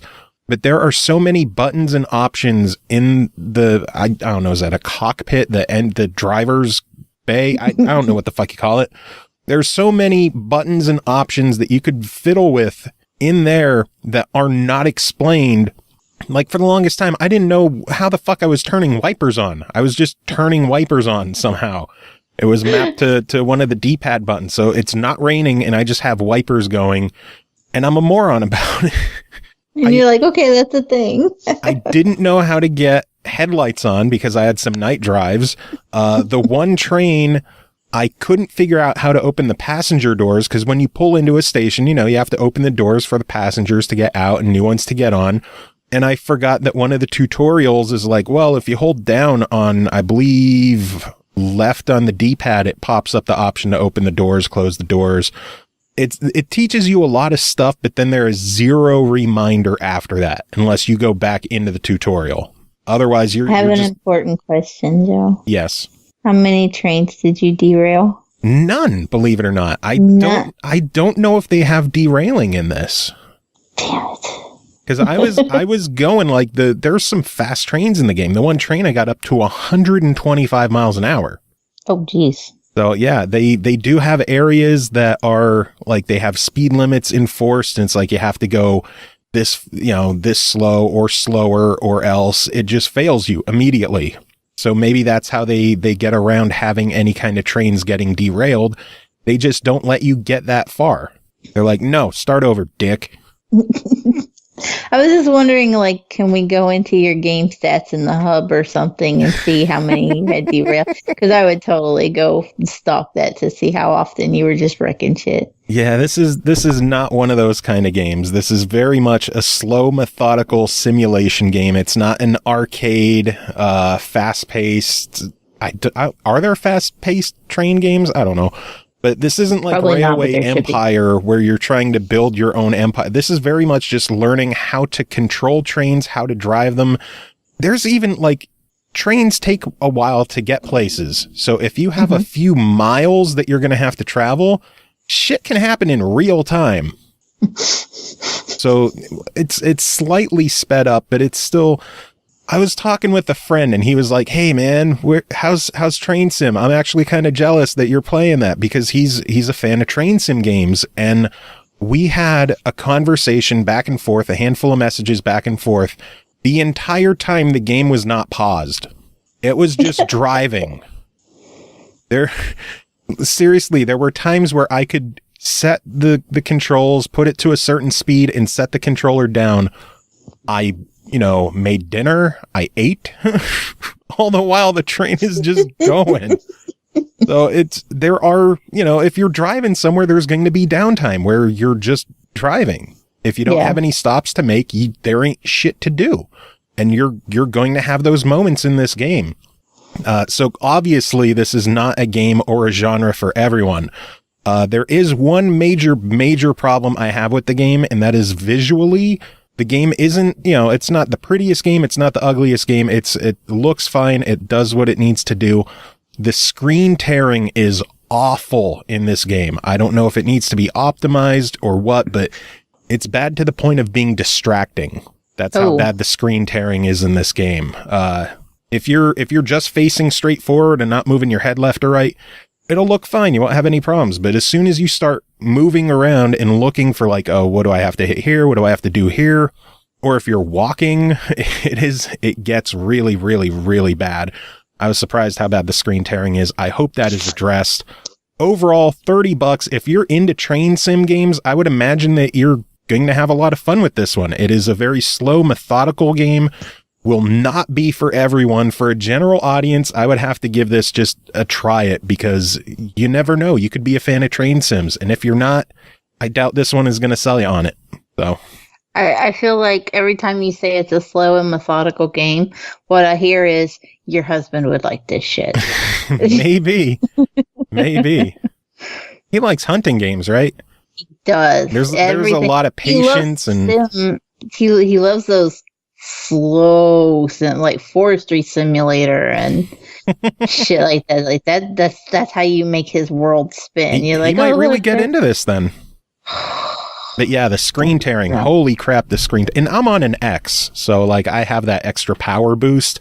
It's just not good. I don't know if it was an optimized I don't know, whatever. Anyway, next game to talk about before I go on about screen tearing more.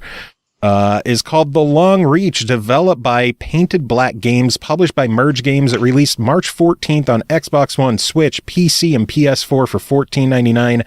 A Vita version is also still on the way. At its heart, The Long Reach is an adventure game. Closer inspection also reveals it's a thrilling horror story flavored with sci-fi ideology, psychological context, and a skeptical view on the human psyche. Cole, tell me about this one. Holy, this one is weird. And I love it for it. Real quick, Carnage just said before Joe goes off track, I had to acknowledge that awful pun. Anyway.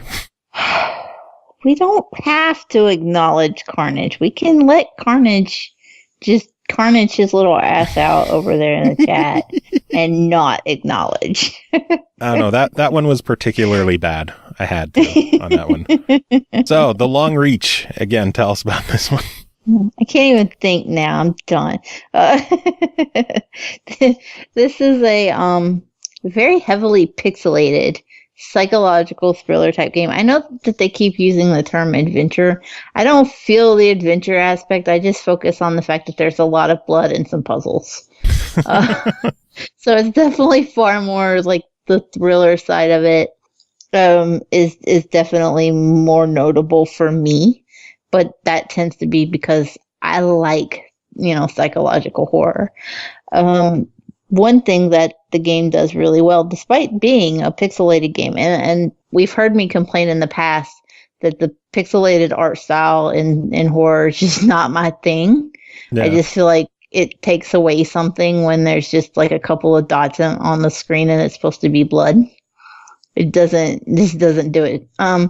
Despite how I normally feel about that, they do a really good job with The Long Reach, with setting up the horror aspect of it and creating the kind of atmosphere that sets up the tension and unease. They don't rely on jump scares or anything, So it's just like a tense game. Yeah, it doesn't rely on something just like making, popping out at you and making you go, you're not going to fear pee, and that's fine. But it is going to leave a mark on you, mentally. You're going to be like, the fuck did I just witness? And I'm trying not to give away any kind of spoilers, even though the story kind of felt like it dropped into predictable territory. Again, that's me, and I play a lot of this shit. So, I don't think everybody's going to be like, oh, I totally saw that coming. That's just me because I do this a lot. But I do really want to give them credit for just how good of a job they did creating the tension and the atmosphere and all that, just using lighting, and the audio cues are incredibly good. I don't normally even notice music in games. I feel like when music is in games, it should just feel so natural that you don't go, oh, listen to that, Yeah.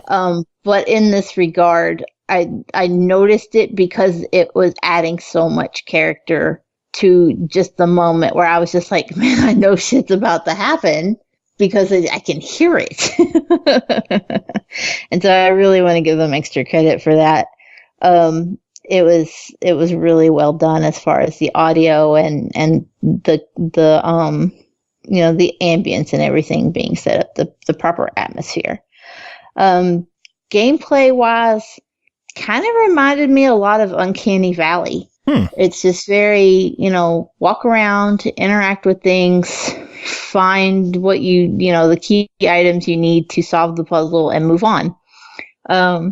When you interact with characters, the NPCs, you can fill in the story of what's happening. Nothing is like outright shoved down your throat story-wise. It's all told through interactions with the NPCs and the pieces you find in the world. But there's options when you're interacting with the NPCs to kind of change the conversation. And yet, in the long run, what you choose doesn't really matter. It just kind of affects how much information you receive, as opposed to, having any kind of effect on the outcome of the game. Like, the next step is going to happen regardless of whether or not somebody told you it was going to happen. So that was kind of frustrating. Like, when there's that many options, and sometimes there were as many as 4 and 5 options for dialogue, and then just doesn't do anything. You're just like, okay, I could have figured that out if I'd read the note on the wall. I didn't need to go through the dialogue too, which was kind of a shame. And that was really my biggest complaint about it. My second complaint is that I did play this on PC. Whoa. Yeah, we were unfortunately unable to get an Xbox One code for this one, so you did go with PC on this one. And I am not a traditional PC player. Given that this is I mentioned before, it's kind of got like a point and click aspect where you just move throughout a 2D scape and interact with objects. You can't just use your mouse to go click on an object and then have the character go over and interact with it. It's all on the keyboard. And so it was just kind of like, okay, hold on while I sit here and press over for 4 minutes to get across the room. There was no mouse support? No mouse support at all. I even tried putting it on my input monitor and couldn't use it. And I was just like, okay. Very weird, especially for a point and click. The whole it was just, pointing, it's very point and click like, but it was, you literally just press over on the D-pad, wait for them to walk to the object you want to interact with, and then press enter. And if that's not point and click-ish, I don't know what is. Like being able to move a mouse and click it. I tried everything. I tried swapping it between, because I have a 2-monitor setup, and one of them is a graphic monitor with a pen. And I'm like swapping it back and forth and trying anything. And it didn't just like kill the mouse on whatever monitor I was playing on.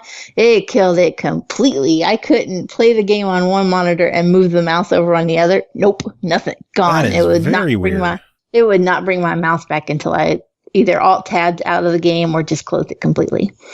I did have a couple instances of game crashes, just where it would hang a little too long on a load screen and not go anywhere. I don't know if that's so much the game or just because my computer's like, ha ha ha, no. I did upgrade my computer with more RAM, but there's only so much you can do with a Celeron processor. Yeah. And so I don't know if, that was necessarily the game. I will say, though, that despite my constant issues with, is it frozen or is it just taking a while to load? It was building the tension. Yeah. This screen is dark for an awful long... it was all intentional. All clearly intentional. Just designed to... It's like Eternal Darkness, where it's just fucking with you. Yeah, and it very well might be. But for all intents and purposes, whether it's fucking with me or not, the autosave system is really liberal, and it's just saving constantly, and I never lost any progress, no matter how many times I was like, I don't know what's happening. Press escape. That's a good option. Just press escape.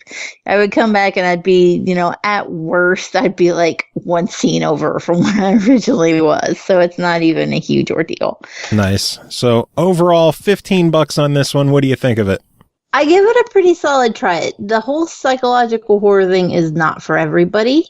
But if you're a fan of that kind of storytelling, you're going to enjoy this.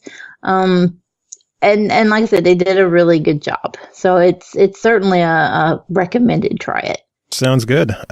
We are now going to jump to some pre-recorded reviews because I still don't know how to segue these, and I probably never will. So go me. All right, next game to talk about is called Damascus Gear Operation Tokyo, developed by A+ Games, published by Arc System Works. This one is out March 1st on the Switch for $14.99. Huh? Nah, it's been out for a couple weeks now. Oh, I thought I didn't know what that was. So yeah, I'm just breathing over here. Don't mind. I'm gonna start over. Fuck it. Oh, fine. You want me to leave all this in? It's great. It's fine. perfect. I'm leaving it all in. Due to the bioweapons, rages of which we lost control, the surface of the earth as we know it has been taken over. Wield the humanoid robot Gears to take back the city. Tim, tell us about this one, since we already know that you're here. Yes, I am here. I am Tim. I have sighed my way into this this podcast. I have played Damascus Gear. All right, so the reason that this game caught my interest is because I saw it described on Twitter as something like Armored Core meets Cannon Spike.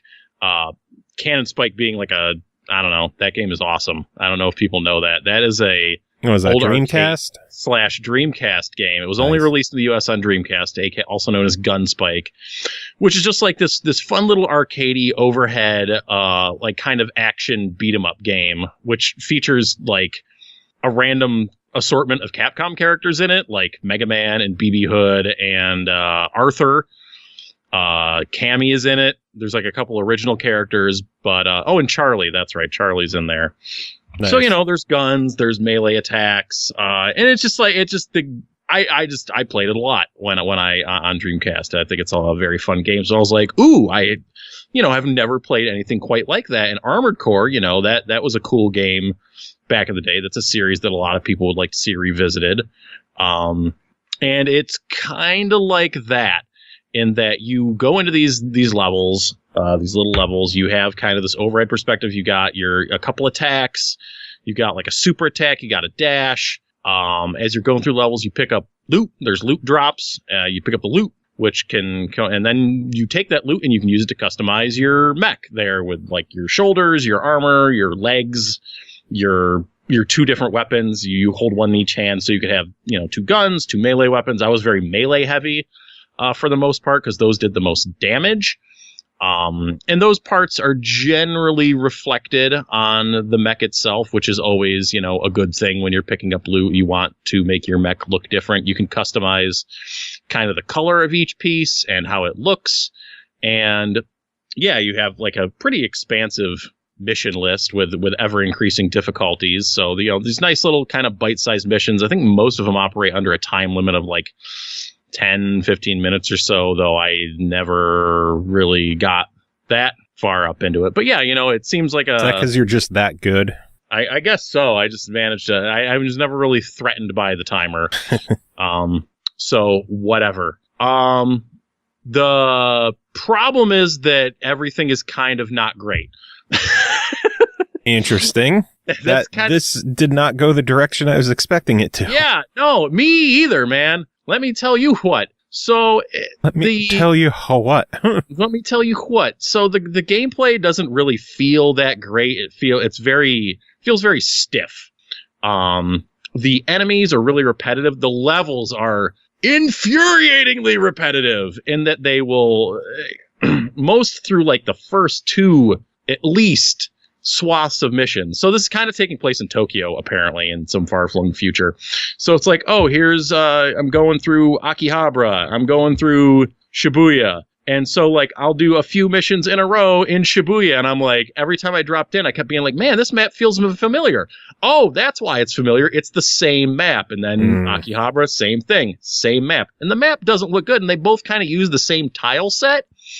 And it's just like, when I think of Arc System Works, I think of like really nice graphics, That's kind of like, or was one of their trademarks. I felt they publish more stuff now, so what do I know?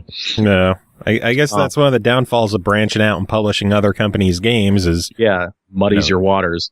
Yeah. So, I find myself kind of going through these very dull-looking, the exact same and also samey levels over and over again. And fighting kind of the same, there's some variety to the mechs you fight, and that, some shoot you and some have more health and some are more aggressive and whatever. But I didn't really feel like I had to vary my tactics up that much. It was just kind of like, okay, melee, dash away, melee, dash away. A lot of like, kiting enemies back and this, that, and the other thing. You usually roll with a squad with like 2 other annoying characters.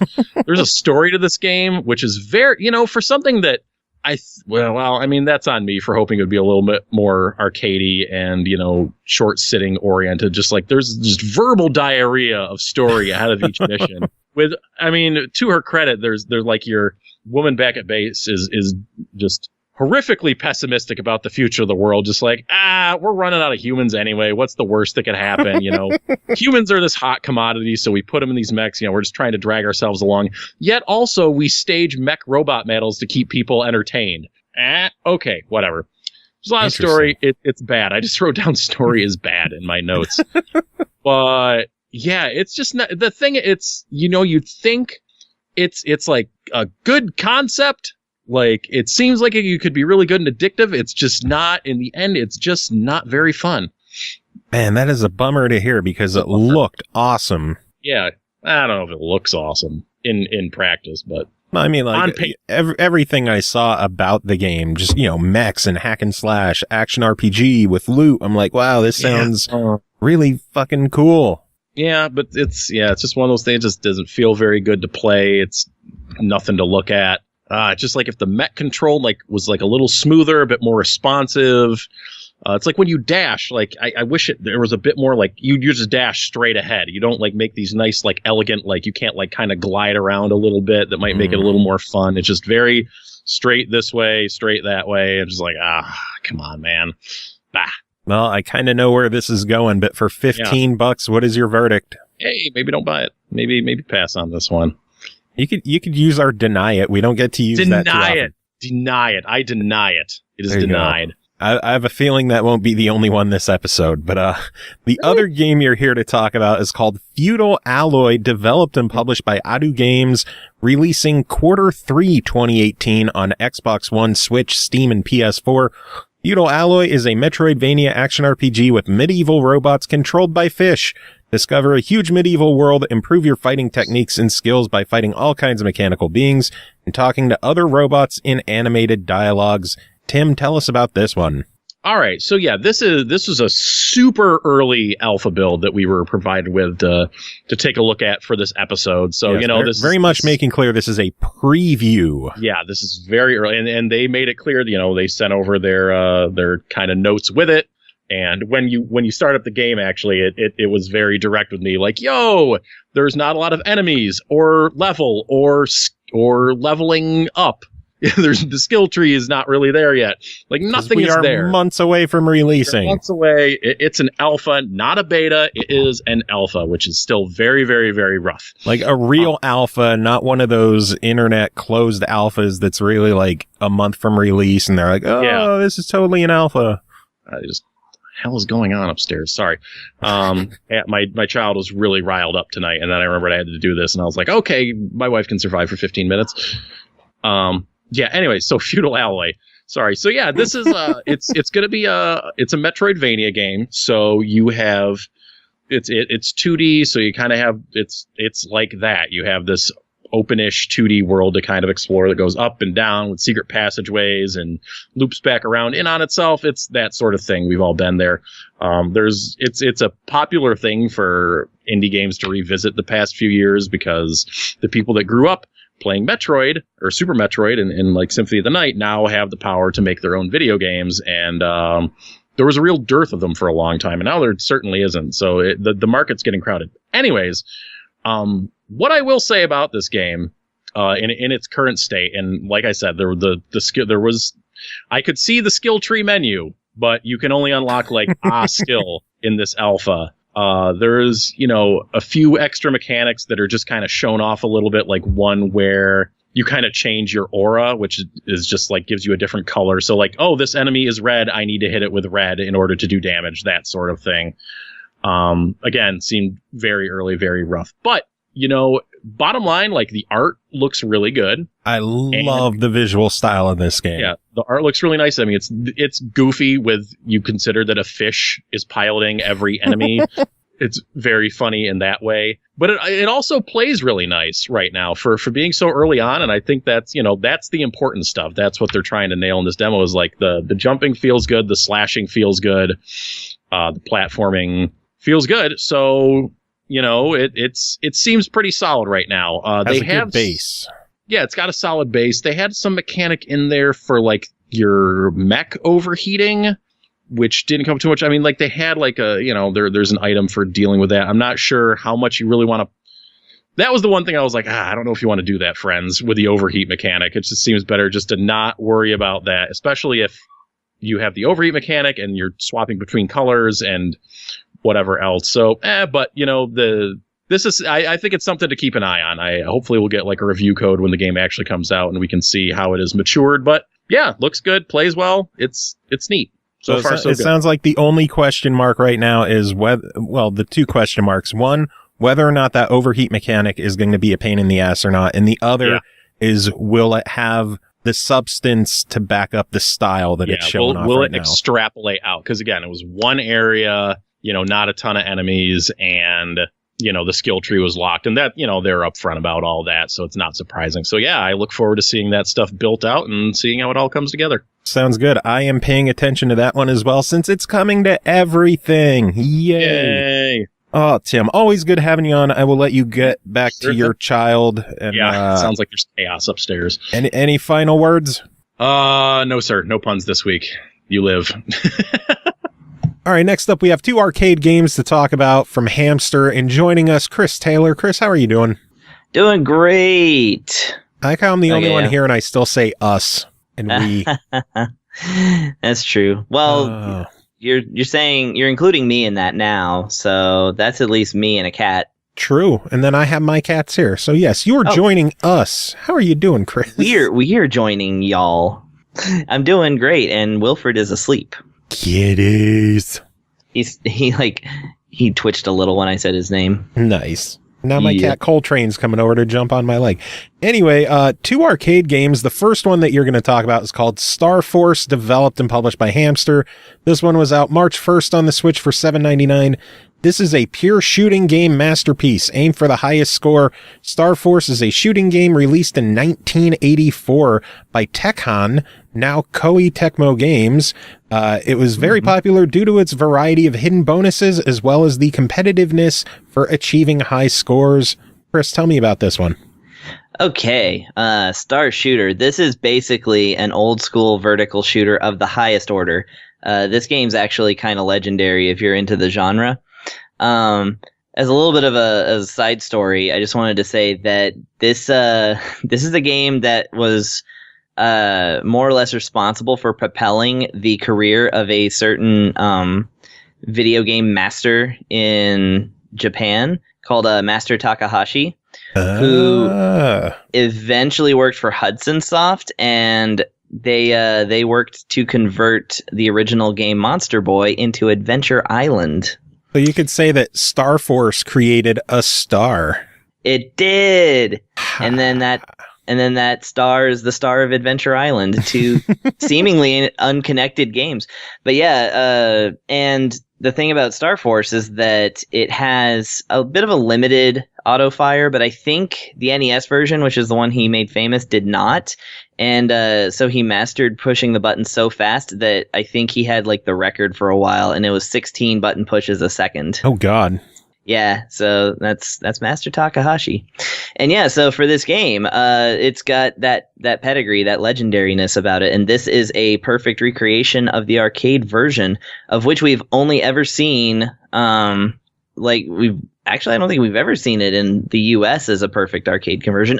Tecmo Arcade Collection on the Xbox, I think. But yeah, anyway, so like versus anything else that you might see nowadays, like vertical shooters tend to be a little shorter, riddled with bullets and, all kinds of stuff. And it's all about, learning the patterns and ducking and weaving and getting all that. This game, more than bullets, I think it actually throws enemies at you. It's like the ships are just like, we're not even going to try and shoot you. We're just going to barrel into you by the boatload. And so it's actually a really difficult game. Funny enough, you can actually set the difficulty to extremely easy, and that is the default. Oh, wow. It has 5 difficulty levels above that.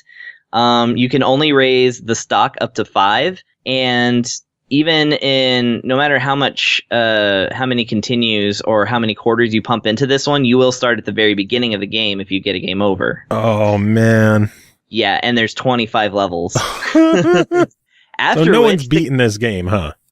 Interestingly enough, many people have, because this is one of those games that it's like, I'm gonna wind up on Twitter for this, but it's like the Dark Souls of early vertical shooters, in that people singled this one out. I think probably along with Xevious, but they're the same type of game. So it's like, but Star Force became like this kind of game where, especially Japanese kids got really into trying to get the highest score. And again, like the description said, there's different options to do that. One very famous example, and this actually for those of you who like the show Game Center CX out there, they detailed this in one of the challenges. And actually, they had Master Takahashi come in and demonstrate on the show, which was really cool. There's an enemy that starts off as a static sort of circular center piece in one part of the screen, and then pieces start to gravitate towards it, and it kind of builds itself from the outside in. If you can destroy that core before the first set of armor like kind of connects to it, then you get a bonus message with 50,000 extra points. Ooh. And it's like there's stuff like that all over the game, and that's the kind of thing you're actually looking for, more so than, you know, peppering the entire screen with bullets. You actually don't get upgrades in this game. You get one upgrade, and it only makes your auto fire slightly faster. Wow. So it's all about the hidden bonuses. It's all about the hidden bonuses and just getting as far as you can and getting the best score. In fact, like I said, it has 25 levels. The final level just loops itself endlessly. Oh, wow. So there is no beating the game. There is beating the game. You can get an ending, but you can't get the game to stop until you die. Well, then I gotta know, for $8 from 1984, does it still hold up today? Yes, absolutely. If you're into vertical shooters, you have to this is like kind of, a proving ground, I suppose. It's the sort of, it's like if you get into platformers, but you never played Mario, you know, it's like you got to play Star Force. So it is a prime example of excellence in the genre, and it does still hold up. Actually, I personally really favor using the wired Hori Hori controller that they sell like for about $20, $25. It has a turbo feature, and the stick works really well for this game. So nice. Yeah, and that's actually the thing that Hudson used to do. They made special controllers with the Takahashi name on them in order to play the NES version of Star Force. So in that sense, it's kind of living up to its original legacy. Nice. Well, you are here for one other game, and that is called Crazy Climber, developed and published by Hamster again. This one was out February 8th on the Switch for $7.99. Head for the rooftop. Challenge this super high-rise building as Crazy Climber. Crazy Climber is an action arcade game produced by Nichibutsu in 1980. Players control the right hand and left hand of the twin lever to overcome various obstacles to climb, aiming the top of the skyscraper. Chris, game, tell me about words. Words, game, crazy, climbing, excellent, and a world Verdict. of game. Yeah. Okay, so yes, Crazy Climber. This is actually another really noteworthy early arcade classic. Actually, the company Nichibutsu was also known as Neon Busan. And they created a whole bunch of interesting games, including probably one of the best titles to never come out of Japan, Booby Kids, sometimes known as Booby Boys, because they set booby traps. What were you thinking? Horrible things. Yes. So yeah, Booby Kids aside. Oh, and they came out with the first ever mahjong game where you undress a lady, which is a hugely popular genre in Japan. So that's worth noting, I suppose. You are a font of trivia. This just happens to hit one of my knowledge centers. But Nichibutsu made Crazy Climber. Is actually one of their first games that they made that wasn't a direct ripoff of something else. Because they made a Galaxian ripoff called Mooncresta, and they made a couple other things like that. And it is really interesting because the actual interface for this game. Well, for one, I think the thing to note about it when you look at it and you're like, this looks a little bit dinky. This is the first or not first, but it is a platforming game, one of the earliest. Where you move vertically up a year before Donkey Kong came out. Ooh. Yeah, so that's how old this thing is. It's one of the very very early scrolling games scroll in a direction. I always joke about how old I'm getting. This game is older than me. And me. Yay! So yeah. The way you control it is actually really simple and intuitive, unless you're just going in blind and you have absolutely no idea what to do. But fortunately, with all these games that Hamster puts out, they put out a manual that teaches you how to play the games. So in this game, you don't actually use any buttons whatsoever. The left side of your body is essentially controlled by the left stick, and the right side of your body is controlled by the right stick. So left stick up and you move your left hand up, right stick up, you move your right hand up. I think I mixed those up. So this is a twin stick game from 1980. It's a twin stick game, yes, that does not involve shooting. Wow. In fact, you make the climbing, like you alternate up and down on the left and right to climb straight up, to alternate. You shift both to the side in order to get them to sort of scoot across the windows of the building. And then if something is coming after you, you can actually like make some limited diagonal movements. You can plant your feet in the windowsill. And yeah, so it's basically a twin stick shooter, like not shooter, but climber. And so the controls are actually really interesting. And once you get used to them, you actually start to have a lot of fun, like cranking the sticks in the directions that you need to go and sort of maneuvering. And there's a lot to maneuver around because the buildings, which are almost entirely made of windows that are constantly opening and shutting, if they shut on you, then you fall.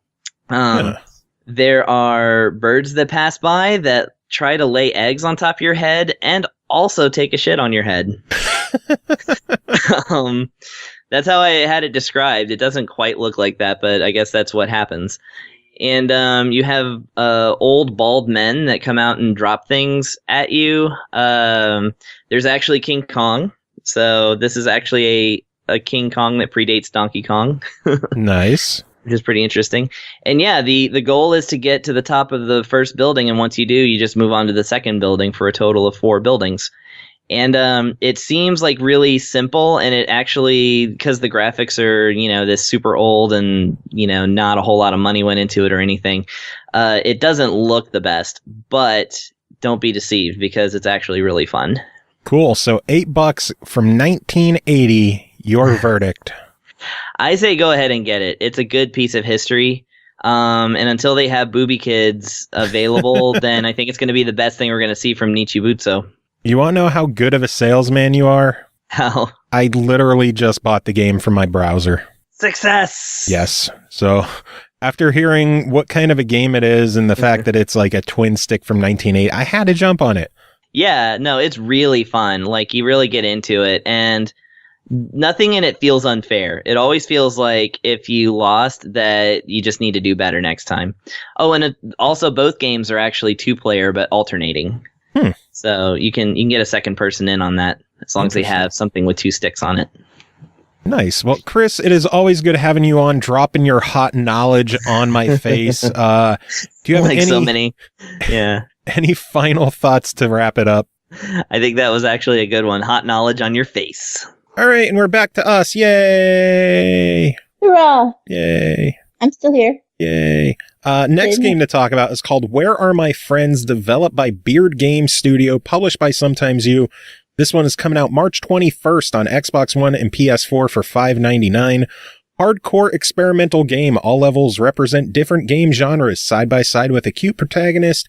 Complete different trials to save your friends and the whole planet. This game's fucking weird, man. Sometimes You is kind of on a roll right now. They are. They've been putting out a ton of really good games. This is easily the weirdest, and I think this is going to be the most divisive game that they put out. This is kind of like a bunch of games mixed together. You start off as an alien, and you kind of just like gotta prepare your ship and take care of. It's like doing chores at the beginning of the game, and then you gotta then go out to 4 different games, little mini games, or not mini, but they're still fairly sizable, but 4 different side games to rescue your friends and then move on. It is tough. Let me get that out of the way. It is tough. The first mini game that I played, or side game, was kind of like a challenging platformer where you have to get through areas without lasers hitting you. And it starts off easy enough. It gets more difficult as you go through it. And near the end, I was kind of losing my mind with how difficult it got. And it's even crazier because there's an achievement for beating it without dying once. Which sure as fuck wasn't going to happen for me. Another one I tried was kind of like an auto runner where, you know, you got to jump over obstacles and, you know, bounce off things and whatnot. Side, you know, from the side, 2D side scrolling, running left to right. Not too bad. Made it through a couple of deaths, but, you know, it was manageable. and then it switched to an overhead view. I couldn't beat it. I could not beat it. The second portion of that switched to like an overhead behind the back view, still an auto runner. So you had to like jump over water and land on islands and avoid enemies. I couldn't beat it. I could not. It was too difficult. I couldn't beat it. A third one was like kind of like a classic 2D platformer, collecting coins and all the other stuff. There was a fourth one. I never got to that one because the auto runner just stumped me to the point that I kind of shut it off, pissed off. It's like, I'll come back to this one later. And I haven't been able to go back because it just frustrated me. The game is hard. People who love challenging games are probably going to get a kick out of this one, but it is very, very weird and unique. The visual style is going to turn a lot of people off. That's subjective. So whatever. If you dig it, you dig it. If not, I'm sure a couple of other people out there aren't going to dig the visuals. The mix of game styles, I appreciate that they tried mixing a bunch of different games all in one. It gives it enough variety to make it enjoyable to play, despite how tough it gets. The difficulty though, holy shit, the difficulty is going to be rough. For $6 overall, I would still give this a fuck it, why not? It's cheap enough that, you might dig it, you might not dig it. You're probably never going to get a completion on it because of how fucking hard some of these things are. But, I still had fun with it until I got pissed. And until then, I was enjoying it, and it was cute, and it was weird. And it's weird. It is weird. Did I mention it's weird? Yeah, a little bit. It's weird. I did say that sometimes you has been on a roll. Yeah. And it's worth mentioning that they also published One-Eyed Cook and North, which were both logically weird. Yeah, and this puts those to shame weirdness wise. Like, this is, they also did Spiral Splatter. They have Alteric coming out later. Like, sometimes you was on a fucking roll with all these games they're putting out. And this is easily the weirdest. It is, I believe it's also one of the more expensive games that he's put out. He usually tries keeping them a lot cheaper, but I guess this one was worth the extra couple of bucks. And man, it's a weird one. It is fucking weird. But yeah, if you're into really experimental, difficult games, this one is definitely worth checking out. Everyone else, again, it's cheap, so fuck it.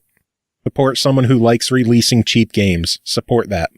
I think it's notable to support somebody that's not afraid to do something a little different with games. Mm-hmm. Like, we see platformers and we see, roguelites and all these things, and they're just constant familiar genres. It's nice to see somebody take a gamble and try to bend the rules a little bit. Yeah. Even if it doesn't work, at least they made an effort. Indeed. And speaking of weird, the next game to talk about is called, I hope I'm saying it right because this is a weird title, Abochasham or Abochasham, developed and published by Moving Dimensions. It released February 23rd on Xbox One, Steam, and PS4 for $29.99. Start your adventure in the city of Torrid, fight enemies in a whole new way, develop your entrepreneurial skills, explore dangerous dungeons, and discover hidden treasures. Experience the captivating journey of Abochasham. Dark Miga covered this one and sent it in a review. And Cole, you're going to read it, so I can take a fucking breath and relax. Go ahead. Breathe, Joe. Abochasham is the third. God damn it! I'm trying to read. Breathe, but don't interrupt me while you do it. Okay. Okay. I'll be over here. Just do your thing.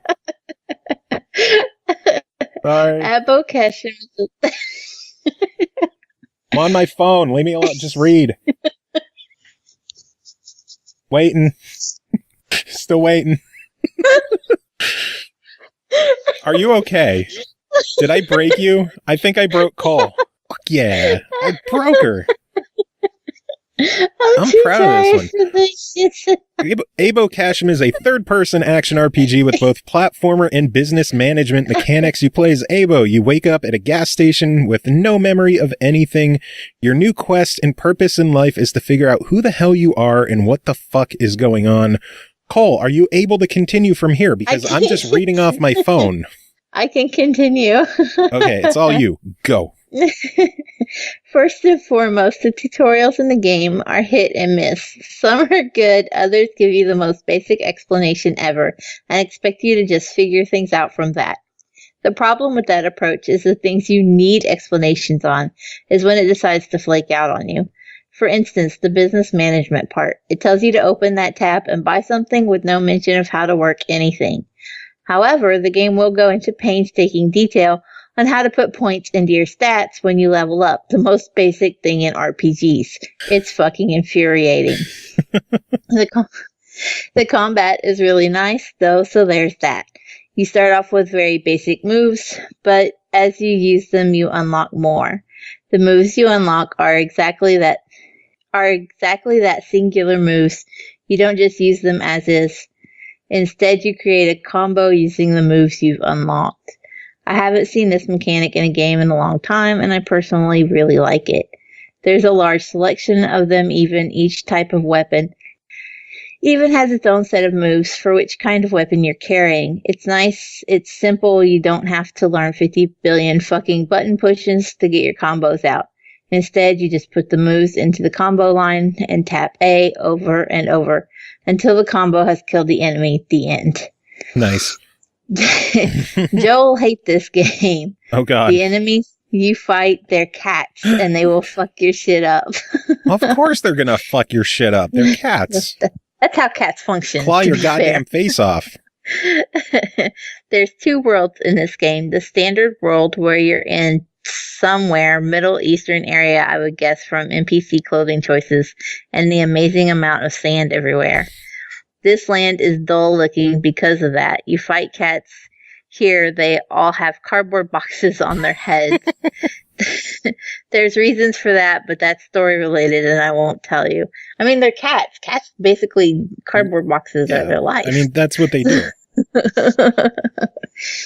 The other world you go through dumpsters. They have portals to the cat kingdom. Here you fight cats, but those are fully anthropomorphic. Think Zootopia. This world, oh, I love this world. It has a lot more variety in it. Every time you complete an area by beating the shit out of the cat boss, you're rooted back to the real world. If you re-enter the portal, you're brought to a new part of the cat kingdom. Each time, it's a new place, new environments. I love this part more than the rest of the game, honestly. The voice acting is pretty good and very funny. Not everything is voice acted, but all the cutscenes are. When it's not voice acted, it's funny too. This is a comedy game through and through. The only odd thing about VA work is when they curse. That's voice acting, isn't it? Yeah. When they curse. Sometimes, but not always, the voice acting saying the vulgarity is removed and replaced with a robotic voice saying a child-friendly version of the word, which is just fucking weird. I heard bastards used at the start, no problem, but the robo voice replaced damn with dang, and I don't get it, but it was still funny. Interesting. The big issue is menus. This is a PC game originally, and the menus weren't retrofitted to be controller friendly. As such, moving around in the menus suck massive donkey dick. You have a way with words, Dark Mika. You have a way with words.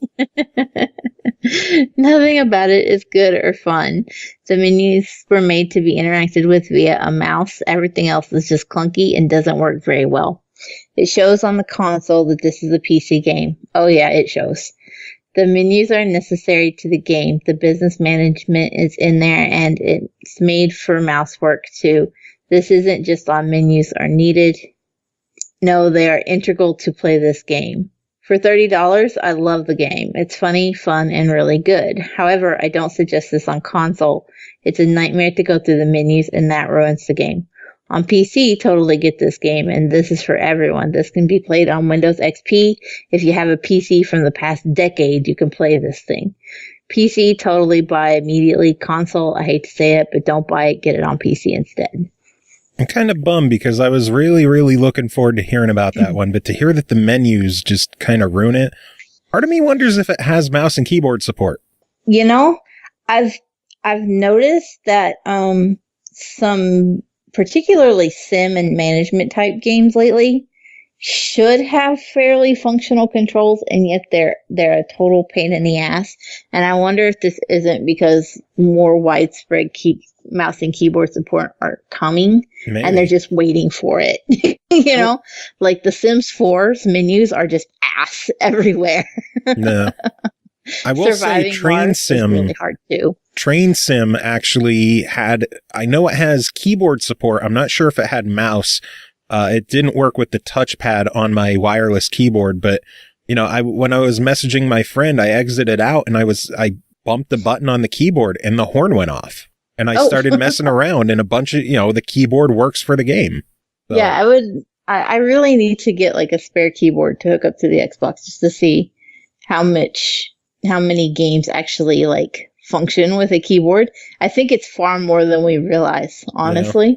And I wish they'd just finally crack and be like, oh yeah, you could totally just use a keyboard this whole time, guys. You didn't have to sit and hate yourselves while you're playing The Sims. I mean, technically, it comes down to the game. There's games out there that support mouse and keyboard. It comes down to the game to do it and to have that programming in there. I think it's specifically developer choice at this time. Yeah. As to whether or not they include it. But I wish it was something that, if it was included, it was promoted. Like, oh yeah, you can use a mouse and keyboard with this, because it would change the way some games are played monumentally. Yeah. Anyway, one final game to talk about tonight is called Cruise Brothers, developed and published by DCF Studios. Released March 13th on PS4 and Steam for $24.99.